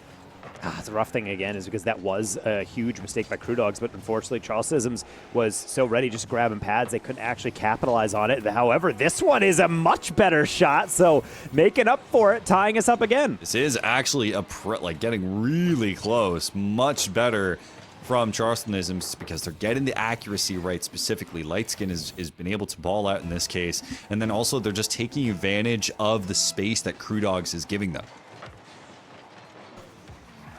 Laggy going to lose that 50, and Lightskin has all the boost. Water Mike does not, and luckily he knew exactly what was befalling him. Lobs it high, double tap, does not thread the needle as Lightskin be able to get most of that read and send it right back to the opponent's half. Crew Dogs over, back to Extra Effecta. A lot of boost on the side of Charlestonisms too. I mean, they're just managing it quite well. I think that's why they're trying to play a bit more passive in their own half, but then once they get to that midfield, they get super aggressive, trying to take away all those mid pads as much as possible. Even there, you can kind of see it, but this one, that is the risk. You leave yourself open the moment that you send your first man to go underneath. You got to play a bit more careful. Yeah, especially when you're trying to get a read like that. Extra Effecta is last back. He sees an opportunity to get that pinch. The thing is, on a pinch, you have to get beneath it. You have to get to the side of it, but you can never get above it. And right there, that just kind of deflects directly underneath the front bumper, rolls so delicately in the middle. And it's, again, just a lot of freebies. Like in a game where Charlestonisms has picked up the offense and looks so good, it's a shame that all three of the goals they've given up have kind of just been handed over. Yeah, it's really difficult in that case, but Laggy Puppy, Lightskin, Extra Effecta taking their sweet time. A bit worrying, but they're able to make it work. See what they can manage here. Extrafecta trying to go for the solo. Doesn't get ahead of the ball to go for the aerial bumps. Lightskin's going to try and just keep it in play. But now it's a bit dangerous. You're left with a 1v0 option unless we're going to see a demo come through. Extrafecta tries to just play a bit further ahead to catch Crewdog sleeping. Another 50. That one somehow works. And I like it. It's all about timing. If you know Watermike's going to go up, it's about whether he's going to hit it early. He's not. Oh, that's way too far out. Let's just go for 50. Oh, you didn't even 50 it. I'm just going to put that one straight on through. Again, Charleston's really earning every single one of these goals, and Crewdog's just getting careless in the backfield, and that's what happens. Goodness, the fact that actually worked out. But now Charlestonism, this is the closest they've played. Crewdogs having to start to sweat a little bit, especially as we approach the last minute here. There's a real chance of them losing this if one of them don't succeed. Laggy Puppy even puts it into the crossbar, and the patience that's coming out from Charlestonism pays off. Laggy Puppy needs to put this on. The Mex needs to come through. Put in the individual brilliance if you need to. Just force this game to end. And Extrafecta rushes that clear. Didn't trust his air dribble ability. Oh, only 50 boost, but that's fine. They'll have another opportunity so long as they can keep the defense pristine. That's going to be beat over the top. Dangerous roll, 50, and that's going to deflect all the way back down and on the way in. Lightskin, 4 goals, 4 shots. There is no way that this is actually happening. We saw just an absolute domination, and frankly, we can see it from the eye test. Like, there's no way that Charlestonism should be able to match up like this, but it's just simple mistakes from Crewdogs and unfortunate 50s that's causing this to spin out of control. Could get even worse if Extrafecta has his way. That is a reset, and he does get it on target. Excellent save. What about the follow? Extrafecta can't flick it forward. Again, it's just handed right back. We go back to a tied score line again at 9 seconds. The amount of goals that Crewdogs have just been given here, gifted even, to be able to tie this one up. I feel bad. Charlestonisms, they're working hard for these goals, but then Crewdogs is like, yeah, I'm just going to put these in.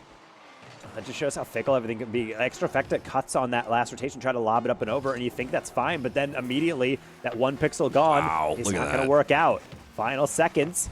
In the corner, Laggy Puppy doubles, but that still could stay up, and who knows what could happen if they got to that in time. All we do know is that it's an overtime. Excellent play by Charlestonisms. They've given away some awkward goals, but they can make that all go away if they could just get one more solid one. Now that we're in overtime, there's a real chance here for Charlestonisms. One single 50 goes wrong, and it can be all over. We're going to a game 3. Watermike, Laggy Puppy, a slow approach, tries to play the individual game rather than just clanging on target. Laggy Puppy again, looking for the pass over to Watermike. Extrafecta just more speedy with it. Now Laggy Puppy, he has no boost to play with. He has to dive for this one. It's a bit dangerous here for Crewdogs as Charlestonism just comes full on. Nice little lob into the wave dash. Lightskin will get it clear as Laggy Puppy is actually a pretty heavy touch, but circumvents that first one. Second shot, that was in. If Watermike was not careful, that had the angle to be able to put right over his head.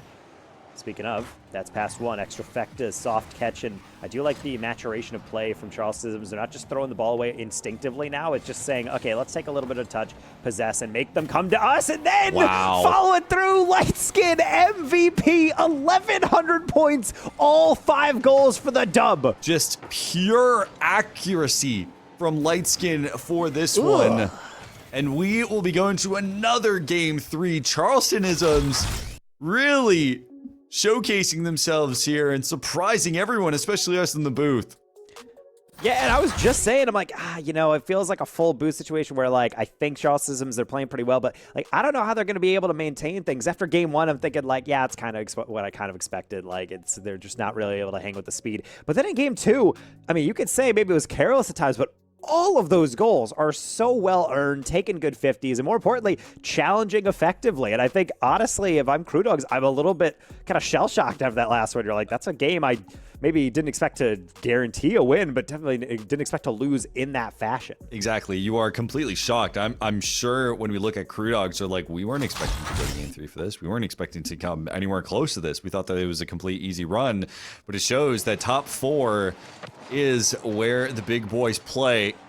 And with that, we go to game 3. Crew Dogs will try again. Charlestonisms, I don't know why I'm struggling with the word right now. Charlestonisms will keep it going. We'll see if Lightskin can have another lights out performance. Like Pepe going from the inside of the goal just to make sure he maintains that flip, but does not click in. So ultimately, going to FP Water Mike rescuing things with an early flick, but extra fecta.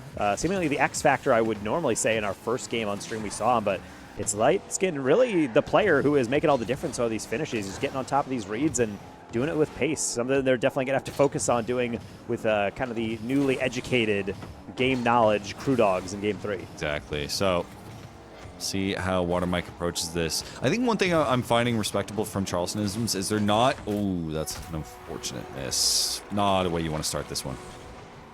Well, at the end of the day, I mean, that's something that happens when you are playing catch-up. Water Mike knows that. He goes for this quick one, and you can see him lean back immediately knowing, like, okay, I don't have an air dribble on that. I can't really get another touch. I can't even get a flip reset. So therefore, let's just make sure it can't be cleared. But when you're playing catch-up, you're going to have to guess that they're putting it forward. Sometimes you jump and you whiff.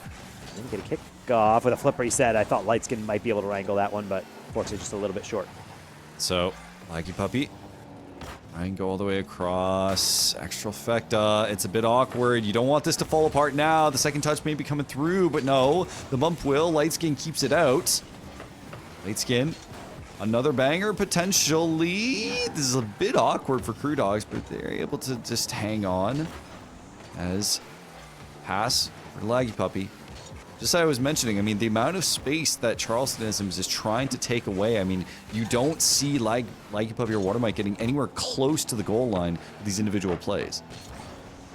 No, and the one thing that I also want to see from Charlestonisms is understanding, like, yes, you want to play fast, but a couple times now, Lightskin in this game, and even in a little bit in last game, despite 5 goals, there'd be build-ups where you could throw it on target and make things interesting, but then they rush it so fast because they're so desperate to get the touch, and ultimately, if they just slowed it down like 5%, it would have been fine.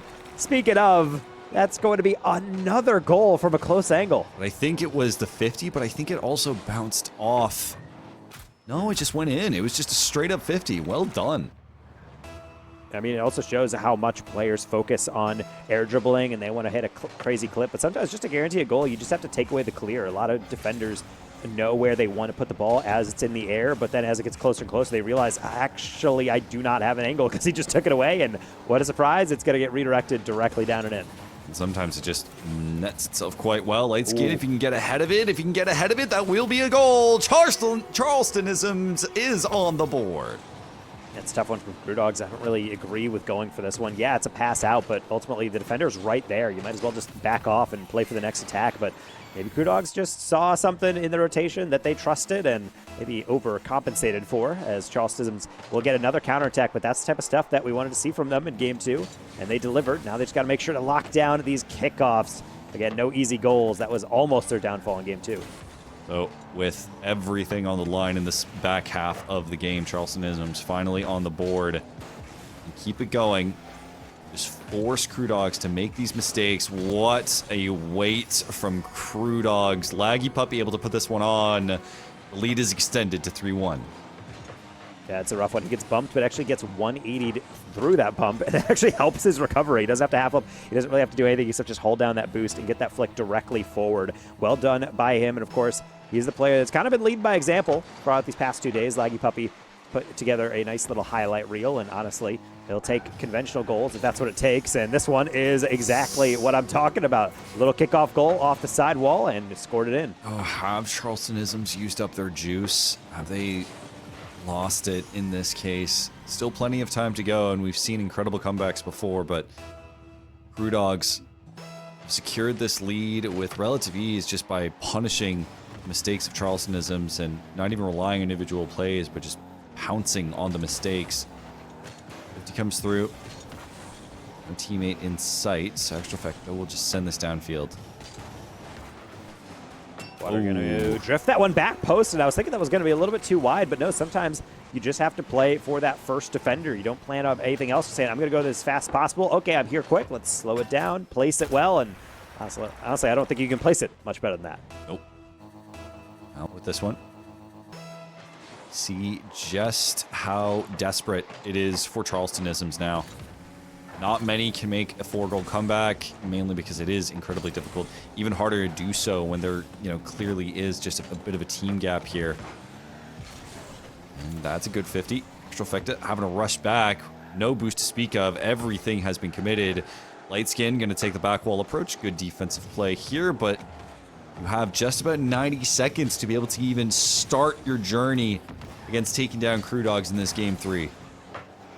Yeah, and also Crew Dogs is understanding of that. Demo. Yes, they have a 4-goal game, but they're going to gladly just lob the ball high and wait for you to chow them, take it all the way back, and just burn all these seconds because they know even if Charles Sism starts peaking, kind of like this one from a flip reset. I like the build-up. Unfortunately, Extrafecta tried to help him out there. I do like how Crew Dogs, they've understood that, yeah, that game 2 is not exactly what they want to play with, which is going to be good enough maybe to now eke out a win here, but they're also thinking bigger. I mean, this is a team that expects big things out of this roster, so therefore they want to prep up for the grand finals, and I think they're finally looking like that now as they're trying to just wind this one down in the final 50 seconds. Yeah, I took about like 3 or 4 series to warm up, but they're here. Yeah. Takes a bit of time all of for us, some. Yeah, all of us, it's like going to the gym. You get to the gym 3 hours early to stretch and to make sure you get your blood pumping, and then you start. Oh, yeah, I mean, just definitely not a 30s gamer myself who realizes that you cannot just pop up on 2 hours of sleep and play well. You actually do have to sit on the game and warm up your hands a little bit, get a little stretch in, and then, get before you get in pubs, going free what play, a going 50, free aim. my... The immediate compliment with the bar on the open net was that was pure cinema. Huge fan of that. But not like they need it. It's fine. Crew Dogs. I feel like adding Watermike in this Discord and be like, wow, what a crossbar. But well earned from Crew Dogs. Played their heart out. Same with Charlestonisms. They really took it to Crew Dogs and made them sweat. Beautifully done, as we have our first grand finalist here in Crew Dogs. And do like that from the squad. And honestly, it would get me nervous. I was thinking, man, if they lose this game 3, then that's something that we're going to be furious on, especially because this is their second try. As a reminder, we did have our first Friday event, and being able to see those goals go through and those games go through, and then they couldn't make it into the prizing. So this one, they actually had the chance, and they took advantage of it. So good to see we got our first grand finalist. Of course, Seb, we got one more to determine in the next half hour. We do have one more. It will be our next match. Will be FG Kickers versus Low Tide. They're on the other side of the bracket, and I'm excited to see how that one goes, because I think this is a pretty high-low match. I think FG Kickers are coming in really strong, but it's going to be exciting regardless. I think for the time being, though, we're going to take a short break. Just going to get rested up while we get into our final stretch of our Navy MWR Winter Series. So don't go anywhere. We'll be right back. Our services perfectly fit the active duty service member's lifestyle.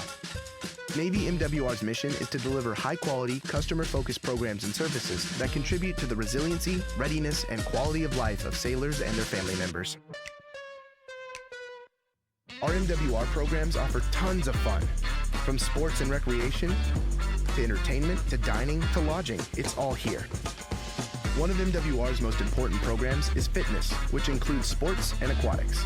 Installation fitness programs include fitness centers that support the recreational and occupational fitness and conditioning needs of sailors. Our centers feature various cardio and weight training equipment, basketball and racquetball courts, and group exercise option. At most installations, sailors have access to a pool for recreational use in lap swimming, water-based exercise classes, and swim strokes and water safety skills improvement. Navy MWR's trained fitness professionals also deliver educational classes, such as fundamental nutritional fitness via Mission Nutrition, safe dietary supplement use through Operation Supplement Safety, and planning healthy meals using the Meal Builder. Our sports programs feature facilities and spaces for self-directed and informal sports. The intramural sports program offers Captain's Cup and individual and team leagues, tournaments, and events. The Navy Operational Fitness and Fueling System, NOFS, is our world-class fitness program. Available enterprise-wide, NOFS is a scientific, evidence-based program for the active duty sailor.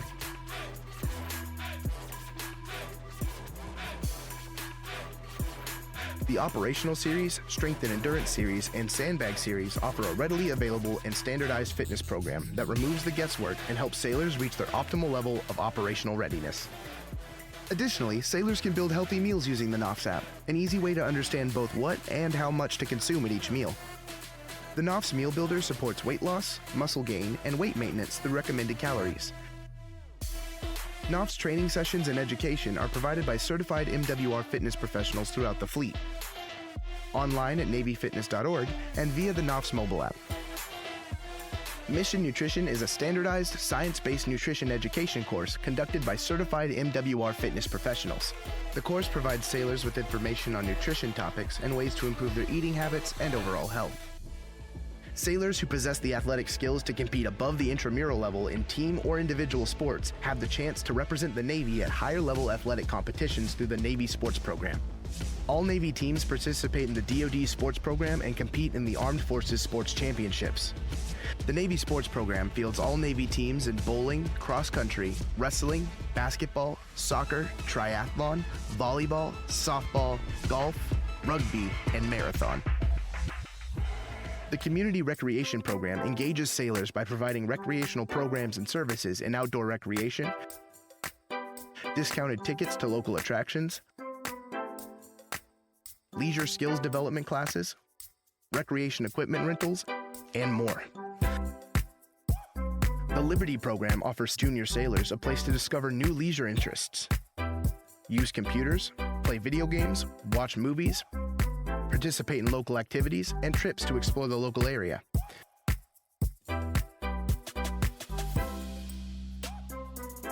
Installation MWR libraries provide access to computers and Wi-Fi, lend materials such as books, videos, and video games, and conduct a wide range of programs. DoDMWRlibraries.org provides 24/7 access to ebooks, audiobooks, music, test prep, and more, all free of charge. The Navy MWR Library Program also outfits ships with a complete library and provides library materials to the fleet.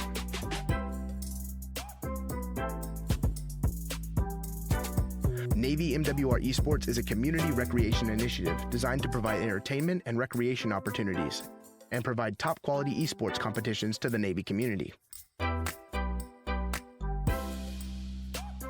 Information on our MWR programs and services is as close as your smartphone, tablet, or computer at www.navymwr.org. Here you can find all things MWR. This site also has links to all Navy installation MWR websites so that you can get all the local, up-to-date MWR information on events, movie showtimes, purchase tickets to local attractions, and more. Remember, as you journey through your Navy career, MWR is with you every step of the way.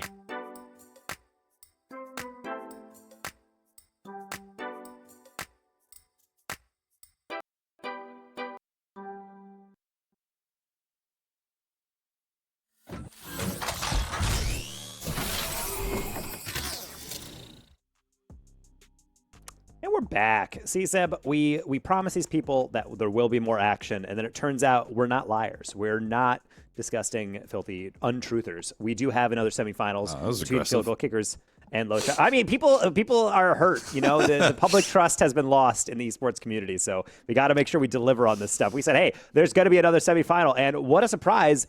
There is one. Field goal kickers and low tide.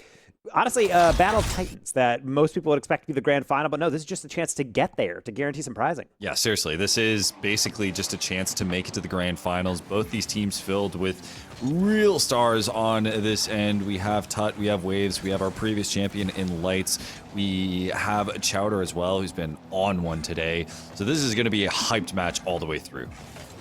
Yes, and of course, as we mentioned, a little bit of a storyline with Waves coming in second yesterday, left the lobby early, was not happy with their performance down the stretch, so a chance to be able to get back to that grand final, guarantee some prize, and more importantly, get the victory is nice, and his teammate will say, hey, don't worry, buddy, I can lead you to the promised land, just tracking that one down, minimal boost, and still gets the goal. Now, my prediction for this is FG Kickers, but I think Low Tide have a pretty decent chance. I just think that FG Kickers have played so solid throughout the course of today. Yeah, Lights is also a player that has been shown to be dialed in on every single day we've seen him. Yesterday, he was hitting absolutely everything, and today it seems like no different. This one, not going to go through, but yeah, did have to get through a pretty thick layer of defenders. So honestly, it's going to be another balance of how aggressive these players want to be and also how trusting they want to be in their solo ability. Definitely a lot of clip potential as Waves goes off the ceiling for that one. If not for the crossbar, could have been in. Easy put back up until he gets slapped into the next zip code. That was a fantastic bump that really kind of diffused the whole situation. Now Chowder, you are going to need some more aggressiveness from FG Kickers, though. You can't just rely on individual plays here. Lights and Chowder, I mean, in the previous match, they were just playing really solid as a unit as well. A lot of passing plays and even at times individual play from Chowder. So interested to see how they respond. A good demo, but Tut is there to cover. Ooh, what a cut as well. That was filthy by Lights. He's trying to play it up the line, or so he thought. Tut has all the boost on this one and then just whoop, right around him and into the open net.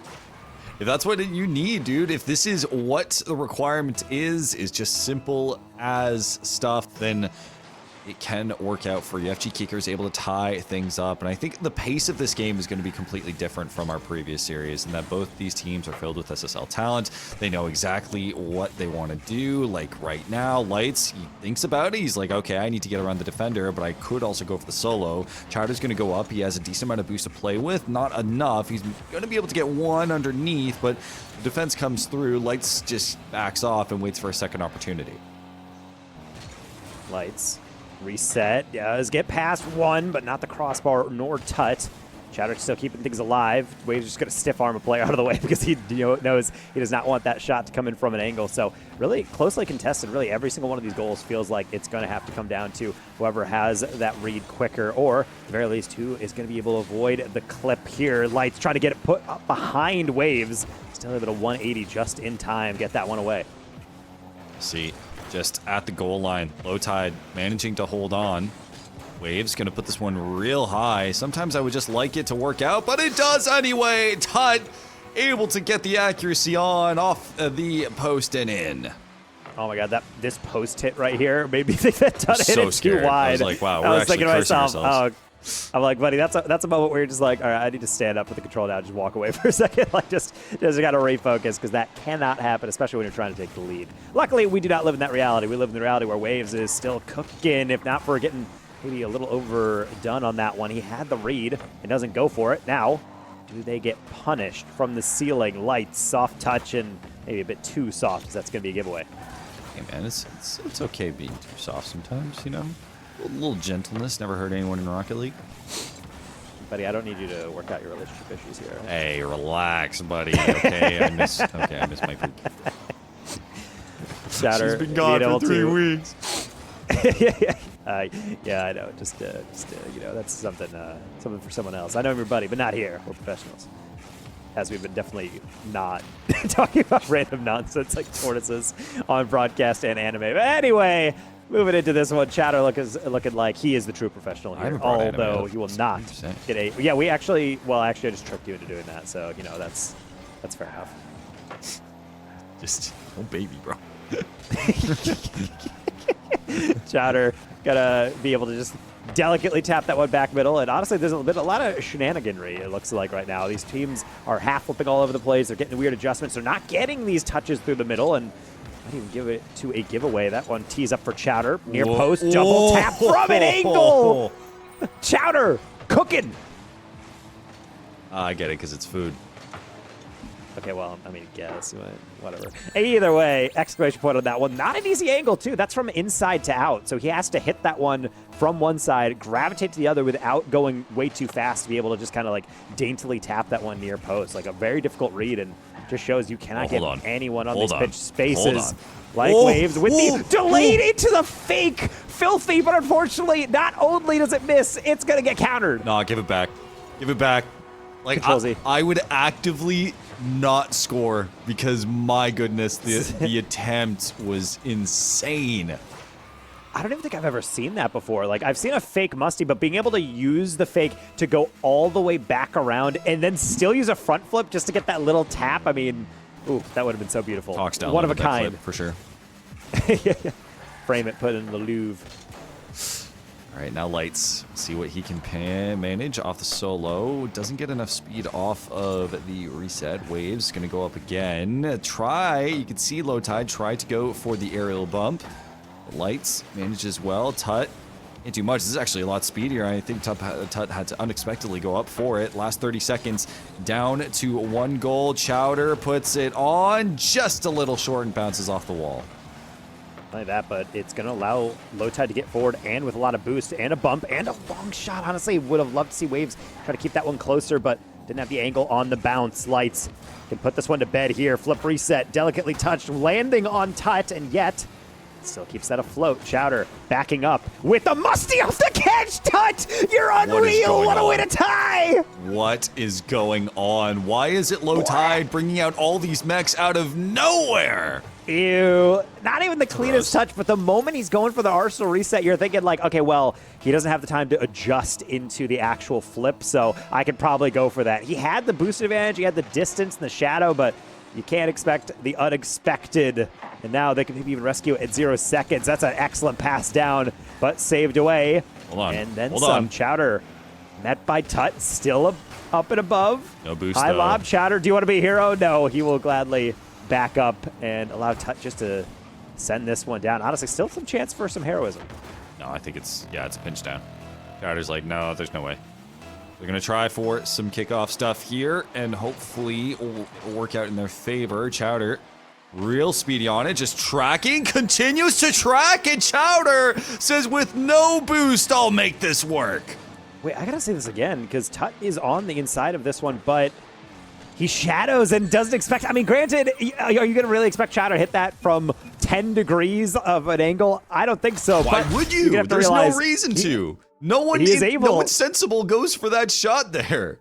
99% of the time, that hits off the near post or the post and goes across. And I guarantee that is what Tut was saying. He's like, you're not scoring this. It's fine. I'll just get the next one. But Chowder shows, I mean, if you hit enough custom trading packs from weird angles, you're going to get in a game where you're going to have to hit a ball exactly at a certain angle to make sure it's in. And he does so. Excellent job. And now they're on to match point on a chance to go to that grand final. What a banger of a game, though. So many like weird shots, but also stylish shots too. The attempts from Waves as well. Like both these teams are really boxing it out back and forth to see who is going to be the second grand finalist here. Going into the second match of this best of 3, I think it's anyone's series, honestly. Yeah, Low Tide are behind, but they also have the capability easily to come back here.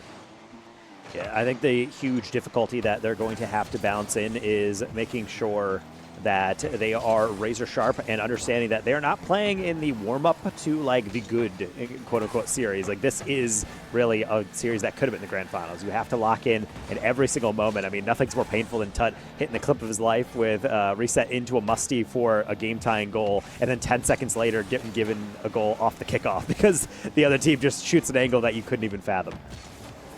Chowder. Ooh, gets the 50 across. I swear, Chowder's wall play is some of the best I've seen this tournament. The amount of times he's just going for shots that just look so solid. That one goes a touch wide. Yeah, and sometimes those are stuff you got to rush because the ball is getting thrown at you, and then suddenly you got to see like, okay, let me try to angle for that. Doesn't work out. That's fine because the attack is still going up until there's no one chasing that one. So Chowder waits for the clear. No touch on this. So Waves will opt for the ceiling bounce. It'll keep it close enough that he can follow it himself. But nothing much doing. A lot of battle in the midfield, but nothing more than that. Waves got to get back on this minimal boost, so he's just going to lob it. That could be teed up for Chowder, who opts, I would say, for the pass, but maybe just on a different wavelength from his teammate. I think, honestly, he just wasn't expecting to have to go up for it. Light's going to put this one on. Waves just off the post. Goes straight to Tut. Tut, if you can actually get ahead of it, that's an open net. And Low Tide will open this one up. This is where you have to remember in twos, you have to rotate very narrowly. You can't go too wide. You can't go to the corner because even there, Lights has full boost. He's going supersonic. But because that clear off the far post goes to the midfield, he's not able to catch up. Tut has an easy putback. And it's those moments where you realize, I probably didn't have to go to the corner. I probably could have just gone right back, grabbed some pads, and gone from there. But one goal does not a winner make. Maybe 2 could, though. That's an excellent back post pass, and what do you know? Tut's ready for it. Fantastic work. Low Tide, it's really starting to click for them. They're taking these individual efforts and passing efforts to a next level that even though FG Kickers is a high elo team, they're struggling at matching this pace. It's especially tough when these passes are coming in fast and furious, especially with the communication. I mean, even on that first goal, it might have looked like just a generic counter, but that comes from Waves saying, hey, I don't have this clear. I'm just going to tap it near post. Please follow this. And he does, beats out both players in one movement, and it's all due to the fact that it only works when both players are on the same page. Going for the solo again, full tank. And try, just lob, just carry. No overcomplicating it. Solo play. This is a tough one as well because Chowder actually has a good approach. Problem is he pre-flips so early that Tut gets the one extra touch right at the end, and it doesn't look super fancy, but it looked weird on the first camp because I think that was a straight-up ghost touch as Chowder was about as close as possible to the ball without the server recognizing that that was actually a clear. Exactly. Now, Waves wants to get it done himself, but can't. Actually, just kidding, but Chowder gets the read. Chowder gets the read again. Blocks 2. You're down 3-0. This is where you have to start getting on the board if you're FG Kickers, or else you're going to a game 3. Waves carrying all the way down. Quickly runs out of speed to be able to catch up to it.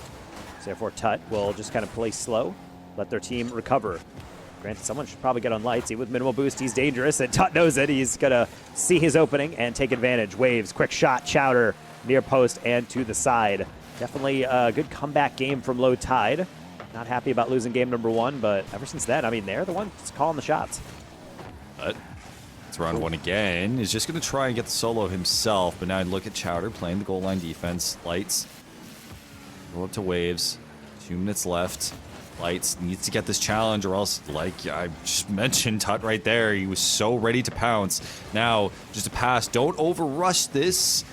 As Chowder just forces it to try and keep it into the offensive zone. Still 2 minutes left in this game. It's especially tilting when you know you have to get goals. You have the advantage. It's a 2v0, but you can't push it fast enough and find a way to get that into the middle low enough to be scored, but also fast enough that it gets past that near post. And those are sometimes 2 elements of your counter that you can't get on the right page. So I would say FG Kickers are going to be just saying, okay, let's go GG next. You do need to start finishing in moments like that where you have no one covering the shot. Those got to be at least on target.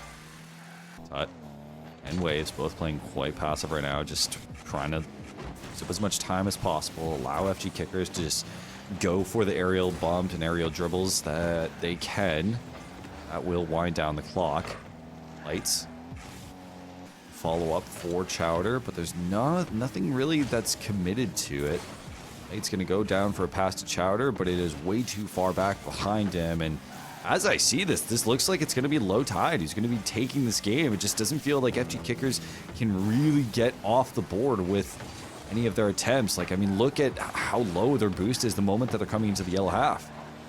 Yeah, and also Low Tide understands their advantage. Look at how many times they're on defense, and they're just kind of taking a simple 50 instead of getting a huge clear. It's like, well, you have to come to me. I know you're not going to be shadowing me too much because ultimately we're not going to throw it away. We know that you have to rush things. So, yeah, let's take a dainty little touch like that. Let's actually slow these things down and let you hit it first so we can deflect it. Like, it is a good understanding of your advantage and playing to it. So, no real surprise that FG Kickers not able to lock on in on this one, but also for Low Tide, understanding that, yeah, game number 1's frustrating, but this is the way they want things to go. They have their game plan, they're executing on it, and they just got to find the adjustments to keep it going within game 3.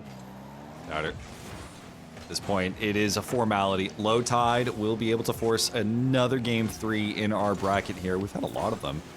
Been absolutely treated with some high-stakes matches. Tut doesn't get the flick over one, but this will touch the ground at any moment now. Low Tide will be able to bring it to game 3. FG Kickers brought on the back foot, and with it, we'll see who will be our second grand finalist. This is getting so incredibly hyped. Both of our top 4s went the distance. And this is how it should be within a lot of these tournaments. I mean, these teams that get this far, they are no strangers to the Navy MWR Esports specials throughout the different years that we have held these events, throughout USAA throwing these together along with Navy MWR. So I would expect these teams to know each other well. And when they shuffle around team, I mentioned this yesterday, there is some familiarity with the play style, but with that, it's never an expected outcome. There's a bunch of like random goals that happen, some crazy clips that you get hit. So the storyline so far being built up between these guys, really fascinating, but also just how you see, even just game to game, what you think is going to be the narrative of, oh, this team needs to address this. The next game they do it and then some. And then you're like, well, I didn't expect them to fully address that. So now, like, who knows how game 3 is going to work. So we are going to be loading in what will be game 3 of our second semifinal here of this bracket, and it is tight. I mean, like, both I think of these teams have shown their strengths, but it's clear that FG Kickers have fallen a bit behind, and they've been arguably figured out in that last game. But how will they recover is the question. At the very least, they're getting some decent boost steals to start the game off of, as well as some 50s. I like not flipping into that one, using the wave dash, staying active.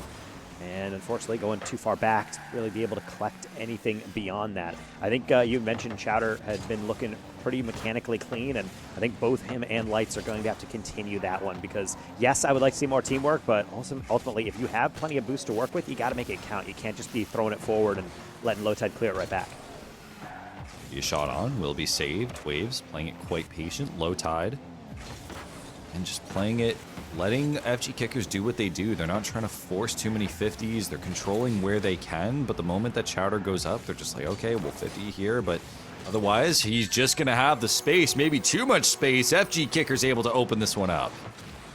Excellent awareness by Chowder. I don't know if it was calmed from the grave, but ultimately he had the shot. He could have jumped forward early. He had about 80 boost and could have air dribbled that, but he understands if no one's pressuring me, let's wait for a half second. Oh, the moment Tut is fully engaged, now we lob it over him.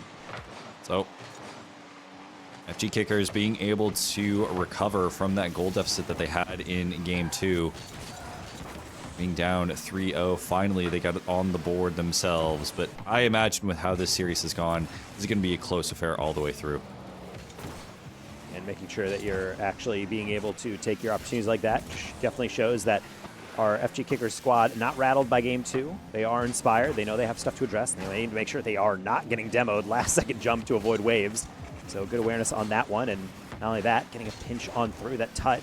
Not going to be able to really handle. Might be a giveaway. Chowder taking advantage with a heavy deflection. Lights. How much do you trust your angle? He's going to slow things down, and Waves almost jumps right past it. Lights. Flick, potentially. Gets the flick, but doesn't get it over the defender. Real dangerous here. At any point, Chowder can pop off, and maybe that's what's required, but it's not enough. It goes straight into the post. The post is a paid actor. Everything lined up. He had even a double tap to be able to tap that one off, but no, it doesn't go in. And now Tut is just slowly strolling down, trying to get the dish, but Chowder gets a highlight on both ends, being able to deflect that one away. And now Lights, we're right back in the midfield, trying to grab and have it all, the boost and the ball, but will only get one. Now, Chowder, shadowing, waiting for Waves to put it downfield. Tut's going to track this one down. It's going to be, okay, they're just going to leave it and go back to recover. Chowder was all the way up top. Waves pre-jumping. Chowder going to maybe delete him from the scene, but Tut will be there to receive on the back wall. Half a game gone by. Both Low Tide and FG Kickers figuring each other out. That's a shot that's on, but will be saved by Chowder. I feel like the bump plays. Problem is, Chowder seems impervious to it. He just muscles all the way, not through Tut. Gonna lose out on that boost. Quick flick. Lights not gonna fall for it, but now Waves is there for a heavy lob up the line. A lot of strategy in there, and also a lot of physicality. That's a full send demo, but that means the back is wide open. Is the recovery there? Yes, Waves making sure to not make that wide rotation mistake. Now Waves and Tut are fully loaded, ready to make their chance. Tut with a great 50. Chowder has no boost to speak of. Tut tries for it again. Chowder able to get some boost, so it at least forces Tut to have to back off as Waves looks to extend this pressure in the offensive end. Chowder's going to get over one, being the one man as always. Lights just in the back end. Tut looking for the flick over one, tries to go for the aerial demo. Chowder comes in just in time to keep it out as we pass the 90-second mark of this game 3. You also see the respect being played there. Waves actually overplays his hand and misses the read, but it's not turned into a counter just because FG Kickers is never going to assume that Waves is going to whiff something like that. But you do need to assume that Tut can hit something like this, get up quickly, but not too high. No deflection except for straight into the sky. We'll see Low Tide try to combine in a crazy way. How does he read that? And how does he get the double? The coordination is insane. The moment that he went up to this corner, I immediately knew the second touch was incoming and no defense was going to stop it. 1-1, 1 minute left. I mean, I'm blown away that was actually so quickly done. But might be undone, I thought, off the kickoff, and I just stumbled a little bit because I'm thinking surely not like this, but surely not like that either. Fake reset. No one's going to bite, and we're right back out to the sidewall. Lights waiting for Chowder, but Chowder's going to back off. Maybe not enough boost, but Wave's going to be able to collect the midfield. Now Chowder, maybe a lot of space. Tut's going to go in for an aggressive challenge, maybe too aggressive. Whoa. Tut's right there. Lights doesn't come in time, but is able to steal the opposing boost. Chowder is going to shadow this one back, look for a solo play. And again, you see the aggressiveness from Waves, removing the space from Chowder, making every single inch of the pitch be worth a million. Now Lights. Go for one more challenge. Last 16 seconds. Everything is on the line for these two. Ooh, the pass inside to Tutty just puts it a little wide, trying to avoid that deflection and maybe some heroics incoming. Chowder has full boost. So does Waves. He opts for the pass. Tut is not going to bite, and Chowder is not going to play hero either. Spikes it down overtime to determine who's going to the grand finals, guaranteeing some prizing. With all of this on the line right now, Low Tide have played such a phenomenal game. You can tell that they're just in the waiting. Lights is going to try and go for the solo. It's going to go up high. FG Kickers biding their time. Chowder can't do it all alone. Lights needs to get involved. Waves tries to get around it. Tut has a full tank, but with 30 seconds in, so far it has been FG Kickers. Chowder's going to have to stop this in the midfield, but Tut has played a great game. And not only that, but Tut is just going for everything. Honestly, I'm worried it might overcompensate things, especially if you leave your teammate in a 1v1, but that's another challenge that works out well. How about a recovery? Demo. Miscommunication, and now that's a 1v1. Chowder, air dribble, goes for a 50. Straight down, near side. Waves bumped and still gets the save. And that's where Chowder's aggressiveness really bites him. He got the bump onto Waves, but he literally bumped him right into the ball. Now Lights, he tries to cut in to get the aggressiveness going, to try and keep that possession and elongate as much as possible. Lights has to shadow this one to avoid Waves. This one goes too wide. Chowder needs to collect the opposing boost. I think Tut actually got it. Chowder will box. Low Tide, willing to box in the blue half. And good communication, you can tell from the squad mates in the VC, not rushing anything. When there is time, they're telling them to take that time. They don't want to just throw it away because that's the worst thing you can do. If your opponents rotate out and you have full control, you don't just want to chuck it right back at them because, yeah, you might get some time to get boost, but you're giving them a free setup. Everything has to be earned, especially off these 50s. Waves to the back post. Kind of overcompensating on that read. Chowder. Solo. No boost. The amount of time I've seen him just go no boost with no fear into the opposing half. Waves. Pass over to Tut. Tut looking for the solo. Gets around one. Chowder. Perfect 50. Sends it over to the corner. Waves is going to track this one down. Chowder's going to play close post. Meanwhile, Waves. Lights. In control of it. Tut. Every single 50. This is actually dangerous. Chowder. What a defensive play. Being able to get perfectly angled in there. That was one of those dangerous bounces. You never really know the direction that it's going in. Ooh, Light's excellent touch. He might even have a reset on this one. You gotta be careful if you're Tut. The fake comes in. It's sitting on the goal line. Waves with the wave dash. The roller, it's not gonna be in. Lights has the pace, but does he have the pinch clear? He does. Waves, near side, deflected again. Waves forced on the back foot. Chowder needs to come down. Lights. A little bit worrying because he has no boost. Had to go back to collect. Chowder, Lights. Can he solo it? Gets the flick over one, but it is just barely knocked away. Hand got up for it. And Low Tide will resume. Tut plays the slow 50. It's dangerous. It's so dangerous. It's casually rolling through. Waves waits on as Chowder. Lights.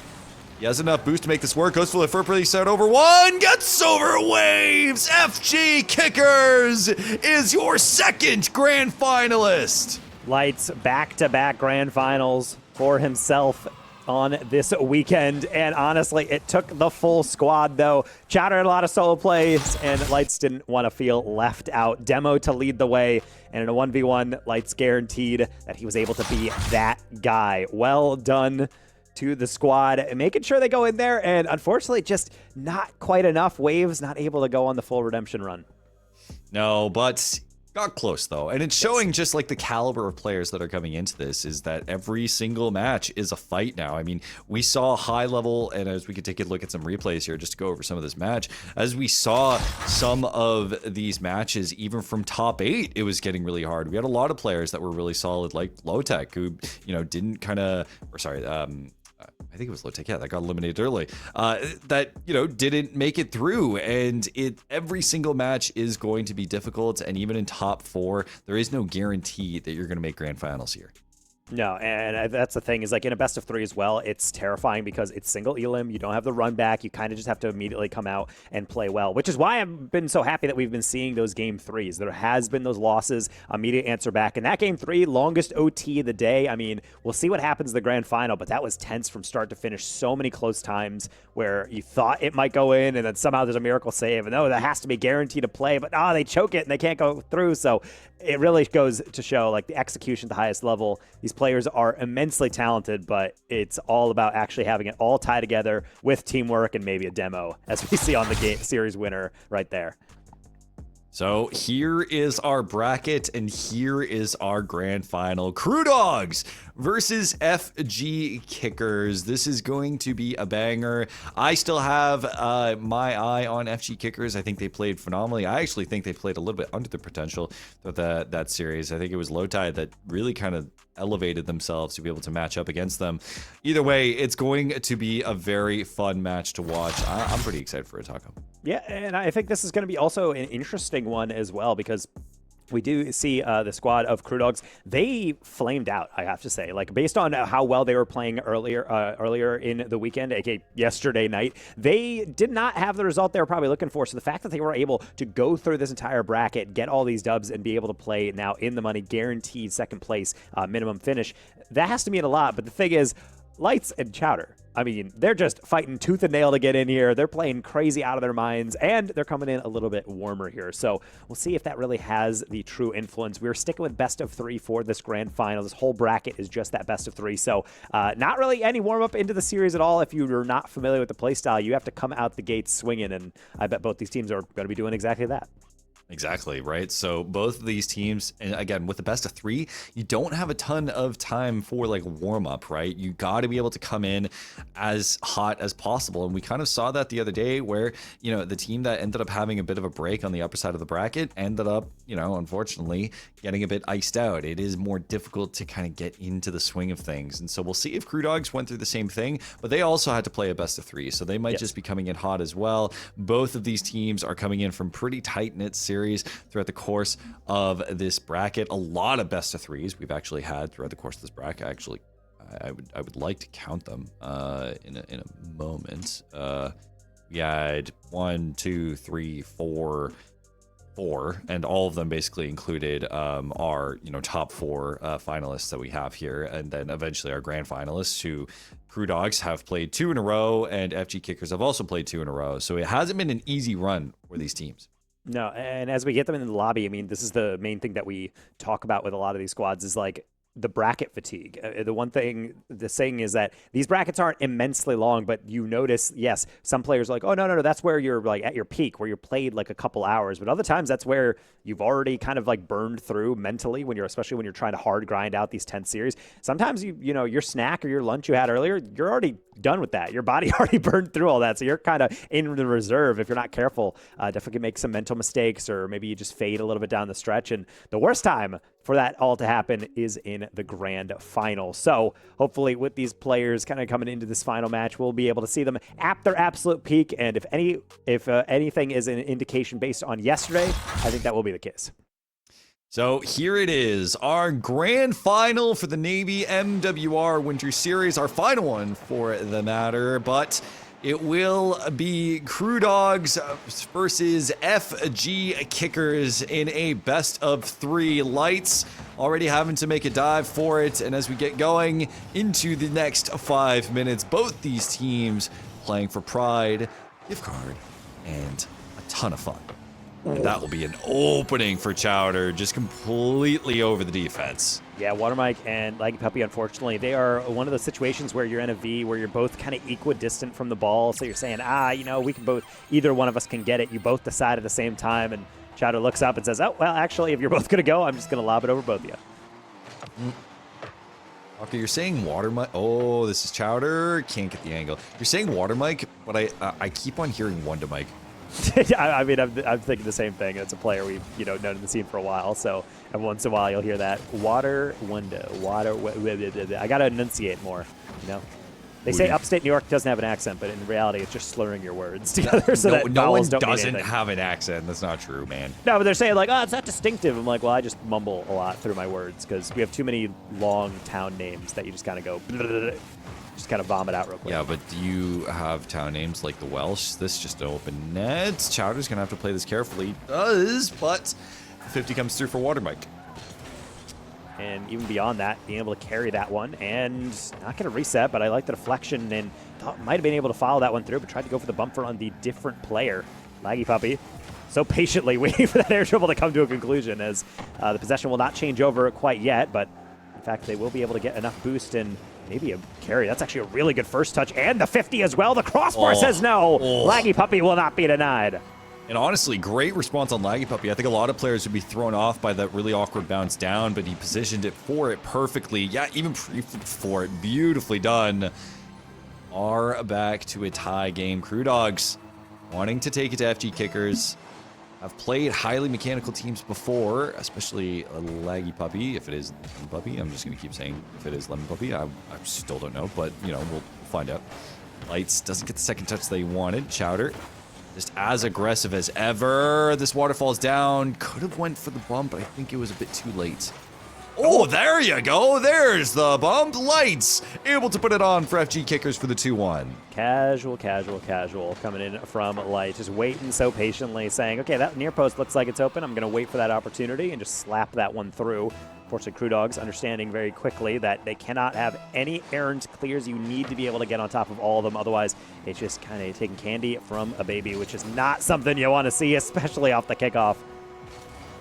So Lights will be able to make this a 3-1, and Crew Dogs just kind of chasing at the moment and trying to keep up the pace. But FG Kickers, I mean, remember, they just came off of a really hard-fought series where they had to play a high-paced game to win.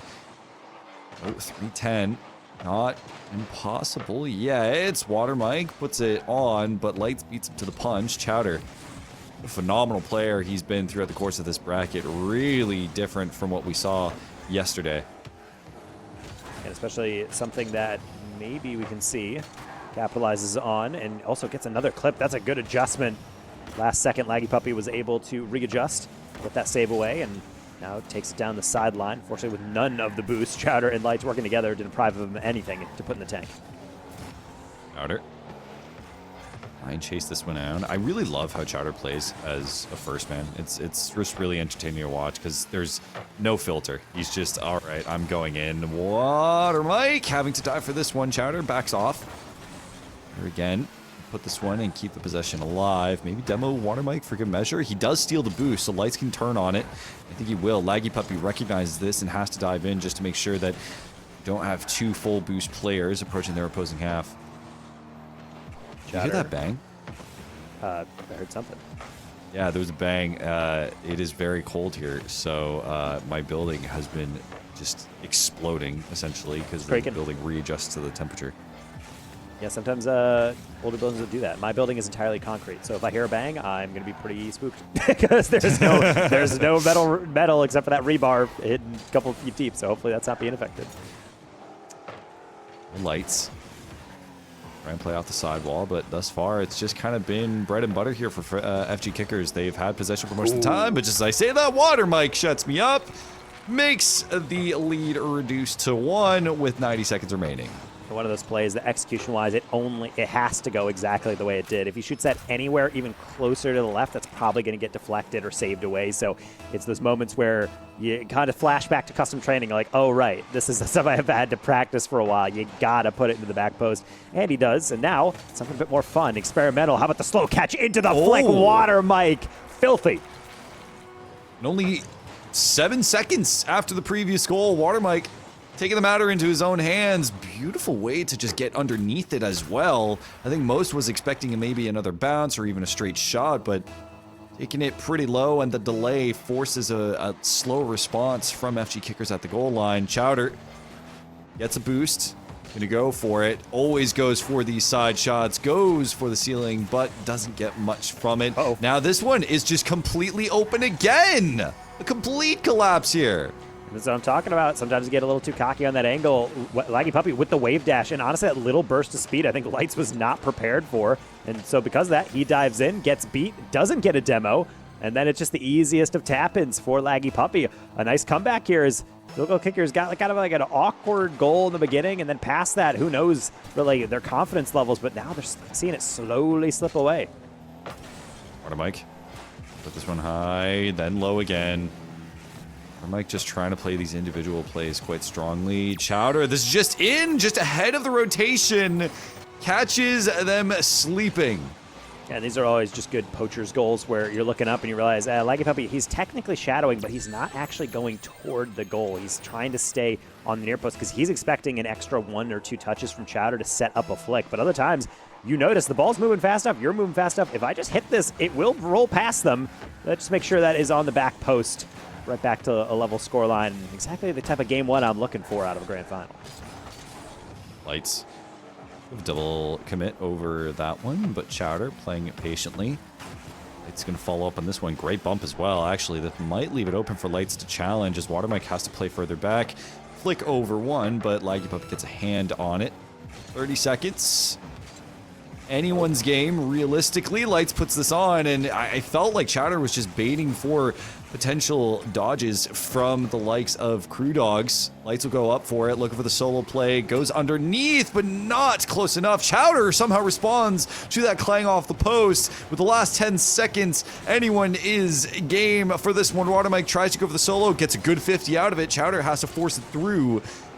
We could be seeing an overtime here, as Chowder will want to keep it up high, gets the possession again, tries to force it, but no, we go to overtime. Chowder's playing for a 50, which I like. Honestly, I think if he flicked that early, the challenge wasn't fast enough. He might have been able to get away with it. Either way, not really time to think about counterfactuals. What did happen is what matters. So now into OT we go with Laggy Puppy getting a carry off the reset. The man is insane. Game 1 Crew Dogs.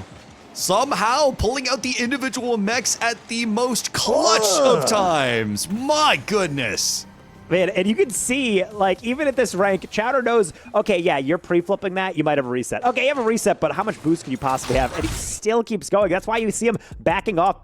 He's waiting for him to run out of momentum on that shot, and he just never does. That is a flawlessly executed mechanical play. Yeah, and a far post as well, completely dismantles. It's just, it was really well done, and something that really only comes with experience at that point, and being able to read where your opponent's going to be. So it will be Crew Dogs that eventually take game 1 after a hard-fought one. I honestly thought that FG was just going to run away with this. It really kind of felt like it. So I'm happy that we are going to be competitive in our grand final, but game 1 overtime, we will be going to game 2 shortly.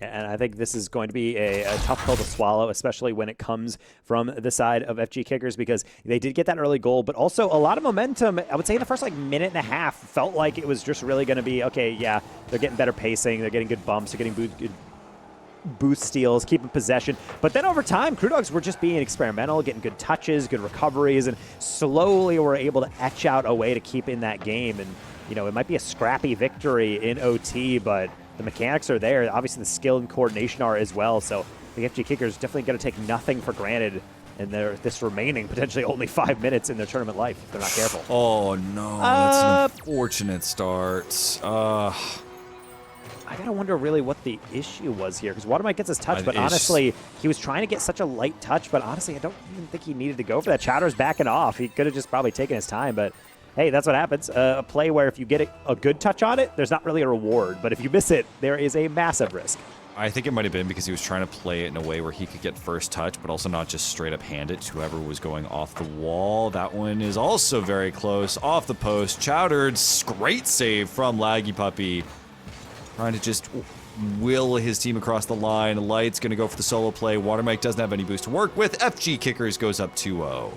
I gotta say, from Lights, this is a flawless first touch and second touch. Look how cleanly that gets put right onto his nose, and at that point, it's just about escorting it. It's gonna be a guaranteed 50, but if you are Water Mike like there, limited boost, you're backtracking, you're flying backwards, you have to get around that play, which is why he jumps ahead and is not able to actually get that clear. Okay, perfect. So, Laggy Puppy gonna be able to put that one on just as an even way to even the score a little bit, not completely, but make it close.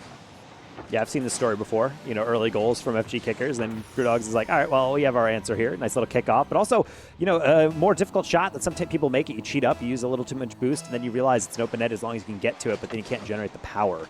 Good job by Laggy Puppy making sure that one is in. And Watermike trying to double it up here with a nice reset up and over. Laggy Puppy, I would say, I don't know how courageous he's being. Lights all the way back down, trying to pinch that one middle, and has just enough to be able to get it to Chowder. Yep. Good positioning as well from Chowder, considering he was playing the second man rather than playing defensive. Immediately coming in with the shot. I love that Sonic explosion. It's kind of nice, just the random kind of like cross-platform, cross-developer collabs in that way. Definitely. I mean, it's like you're getting put into a portal of like, oh, welcome to Sonic the Hedgehog game. That's cool. Yeah, the Sonic iconography is good. There's never been a good Sonic game. I will maintain that. But yeah, either way, appreciate that. Disagree.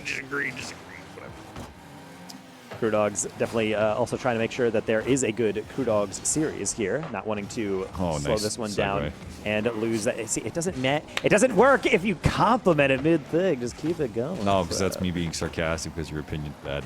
Okay, buddy. Lights gonna chase this one down. Able to steal some boost as well. Water Mike, Chowder. I'm gonna go for the solo, but doesn't get the light touch that I think he wanted. Light's gonna go for it instead, but doesn't get the angle either. Is gonna go low and just try again. Steal some boost to starve out Laggy Puppy. This is FG Kicker, has them written all over it, but that did not work out in their favor. Water Mike, we'll see if he can manage again. Good 50. Laggy Puppy's gonna go up for it. Goes low. Chowder is ready for it. We'll have to try again. Lights. Nice little one pass. Fake on the near side. Light flick, but Laggy Puppy was ready for any outcome there. Except for maybe if he follow up 50 on the delay from an angle. Chowder nearly had it all. Now, Laggy Puppy bringing it up field. Lights. Oh, Water Mike. I would love to see another individual Water Mike play. That'd be really nice. But haven't had too many chances. I mean, it just doesn't feel like FG Kicker is willing to give Crewdogs the space to work with. And fortunately, the amount of offensive opportunities we see from Crewdogs, they're just kind of going up the wall. They're not really being too committal on stuff. Chowder's just putting it back and wasting time. 2 minutes remaining. Still plenty of time to work with, but Crewdogs got to get the ball rolling here.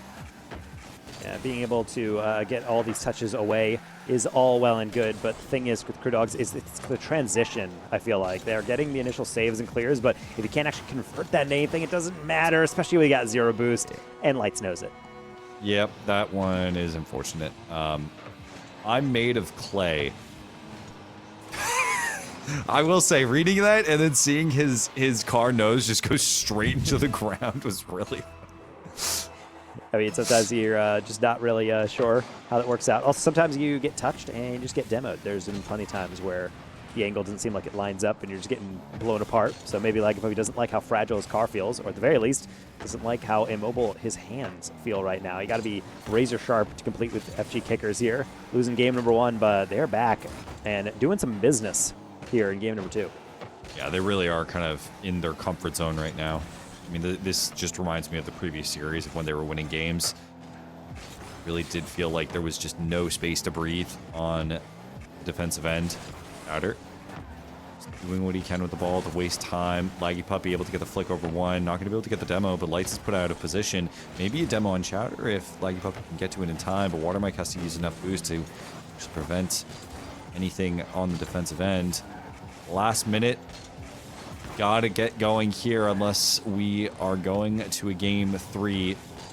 Anything is possible, but the way that this game has gone, I really don't see it. The FG Kicker's doing well to do exactly that. Even if they don't have a shot, lob it high, force the defense to come in, and then right as they commit, send it right back over. And even though you're just kind of taking laps in the opponent's half, it's burning so much time, just guaranteeing that even if some wacky shenanigans happen, they don't really have enough time to work with. Water Mike will try his very best, though. That reset does not have a follow. How about Laggy Puppy? Gonna get dunked away. Lights just staying ever present on these reads. That is a 5-1 scoreline. And with that, I can safely predict, right? Prediction has come in. Okay. This game's over. The Decision Center has come in with their consensus opinion that this game is Jover. So, yes, we will be able to... David Stern on the phone. Yeah, we will be able to make the decision and project that FG Kickers will take game number 2 here. And yes, very well deserved. I think this is also them kind of taking out their frustration. Maybe not saying that we threw away game 1, but definitely needed to lock in. And this one felt exactly like that. They were taking care of business, finishing absolutely everything. My goodness. Condemning them to the embarrassing aspect of taking a kickoff just to touch it before the end game. Yeah, I feel like that's the worst kickoff to take. Is just literally the useless kickoff. You're just like, all right. Because like the clock doesn't start basically until the ball moves, right? It will eventually start if you all leave it alone, but it will, yes, force you to eventually have to go toward it, and then just watch this ball drop down. Of course, after potentially you get a goal, like if I was trying to get something going, but now they do it. FG Kickers. Truly a complete game there. Doesn't even want to give him something at the very end when it doesn't matter in garbage time. Going to game 3 to determine who takes it all. We've had 3 consecutive best of 3s. We're really getting our money's worth here for the viewers here. I think if you're coming into this, there's a ton of drama. There's a ton of skill expression from all of these teams. And I think you're seeing some of the best Rocket League you really can see between these players. So I'm very happy we're getting treated to this. I think one of the main things, though, is that FG Kickers, they were playing to their comfort. They weren't, playing anyone else's style. I think for Crew Dogs, if they're getting into it, the main thing is just... I don't know. The passing plays really weren't working for them. Maybe get Lemon Puppy to play a bit more aggressive as first man to really throw some of FG Kickers really out of whack in rotation sense. Also, you got to stop Chowder, man. You got to stop Chowder. I do think the solo plays suck, but like they are getting boost starved like crazy in their own half, and that's part of why I've been saying that they're playing decent defense and not necessarily the best offense because there isn't transition. Rocket League isn't just like a bifurcation where you have like, okay, you're just playing offense and then you just go to play defense. No, the best offenses are the ones that transition cleanly from their side into the next. And I feel like with Chef Dogs or Crew Dogs, they're getting the boost stolen so much that they honestly kind of just immediately retreat. And sometimes off the demo, they're getting to no man's land and they can't help but get flicked.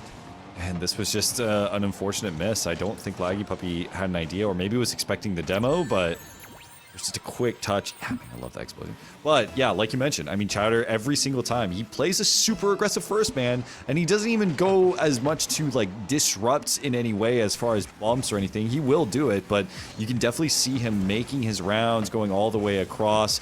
Lights stomping on his break to make sure he doesn't own goal there. Yeah, and that can be a little tough there. Just make sure you don't overcomplicate things. Too many own goals have been caused by trying to do a bit too much, as Laggy Puppy's trying to do it all on that solo play. Can't get that flick to find the back post. That's fine. How about try number 2 is, Watermark, I think, is waiting for the challenge. There's none coming in until the very end of that play.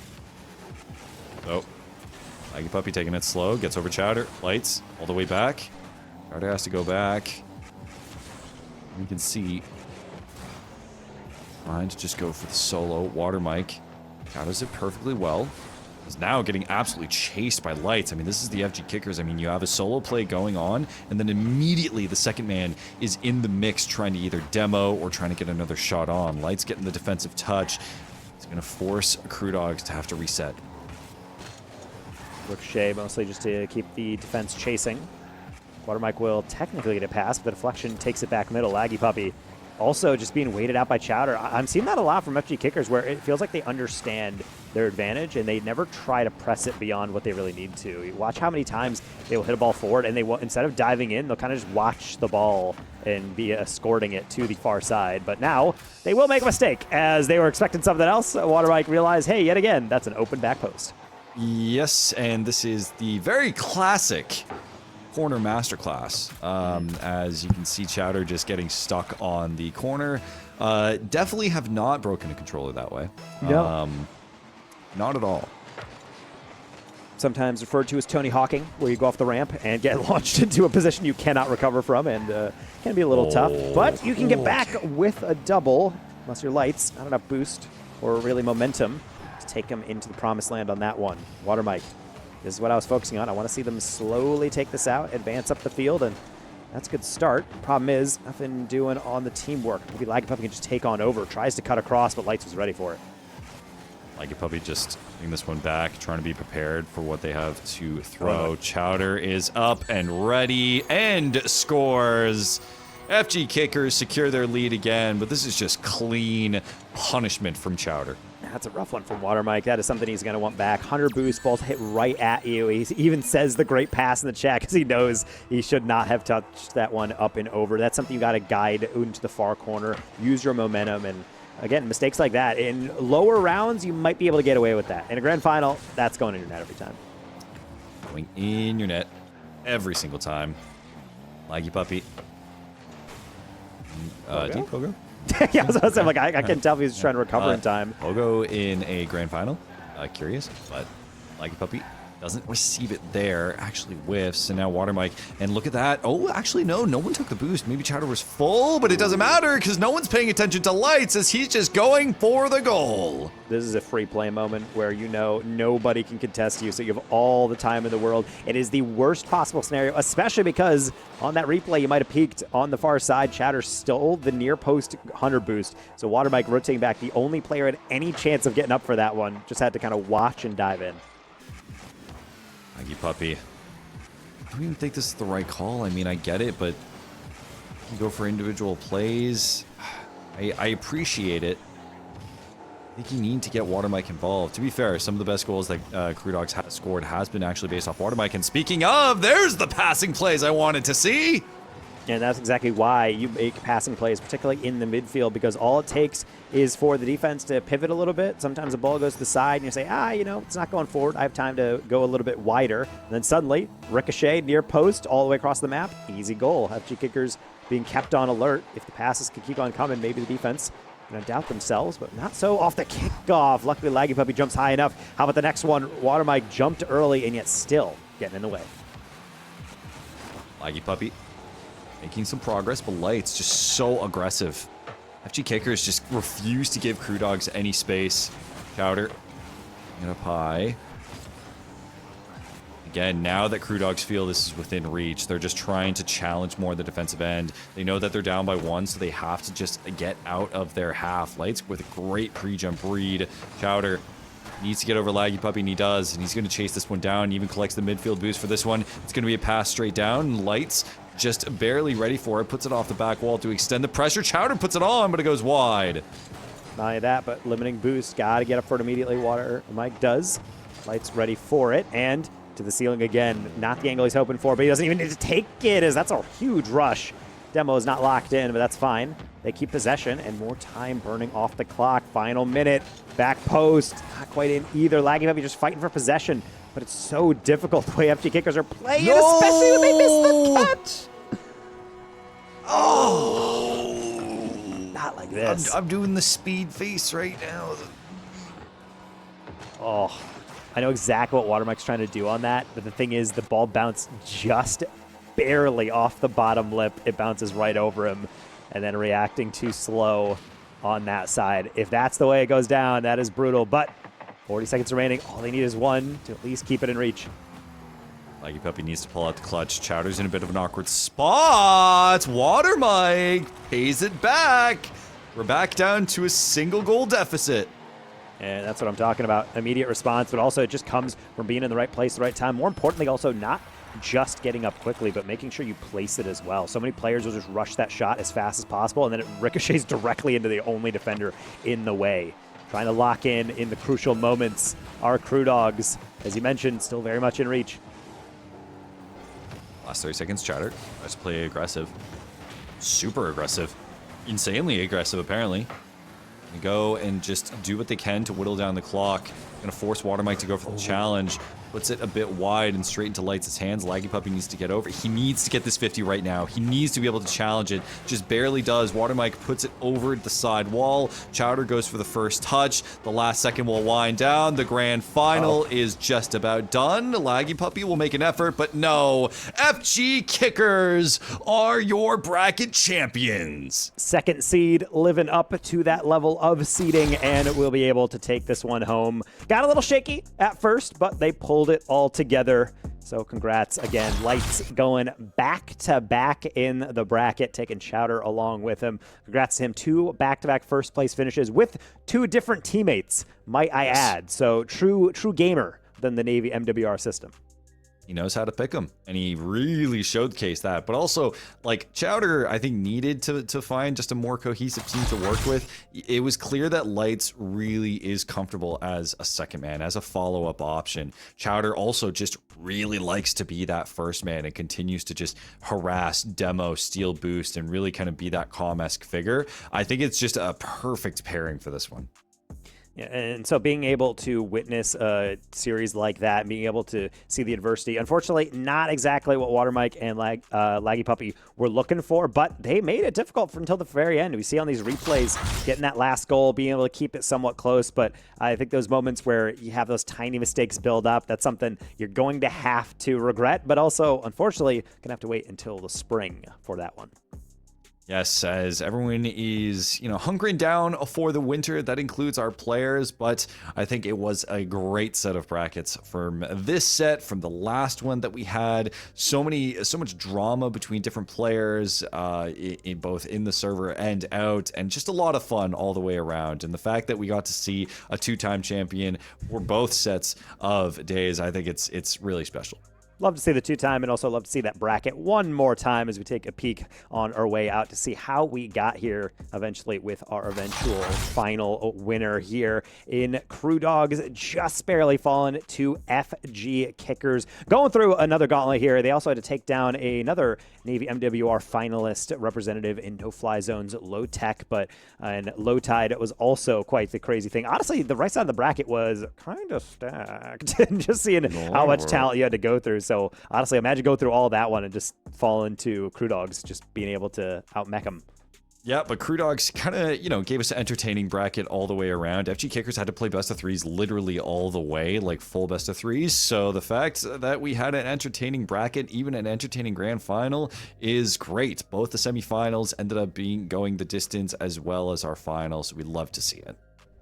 And so with all that said, congrats again to FG Kickers, Lights, and Chowder crowning our champion. Lights back-to-back, along with yesterday getting the win with Crow. But Seb, that is going to conclude everything. We're going to be all donezo here until the spring. So pleasure to share the booth with you yet again, my man. It was a pleasure. I was very happy to see just the level of skill and appreciation that people have for this event. And, twos is always super fun. We got to see some really, really solid play, some really good highlights, and it was an absolute treat. Yes, so of course, always a pleasure to have you. And of course, all the production side, being able to put this one together, and the players for playing, because that makes it all worth it. So we'll be seeing you in the spring, mainly because this will close out tonight's Navy MWR Esports tournament, and also close out the entirety of the MWR Esports Winter 2026 series across Call of Duty and Rocket League. Again, brought to you by the Navy's Morale, Welfare, and Recreation Program. Thank you for watching, and thank you for our supporting sponsor, USAA. No Navy of endorsement of sponsors implied, but more Navy MWR Esports coming on the way. Sign up for these tournaments. It is navymwr.org/esports, and also make sure you can follow on the socials, Navy FFR on Facebook and Instagram at /NavyFFR, and here on Twitch, obviously, what you're probably watching, /Navy MWR. Have a wonderful night. See you in the spring. Sign up for those tournaments, and we'll catch you on the next broadcast. Stay warm.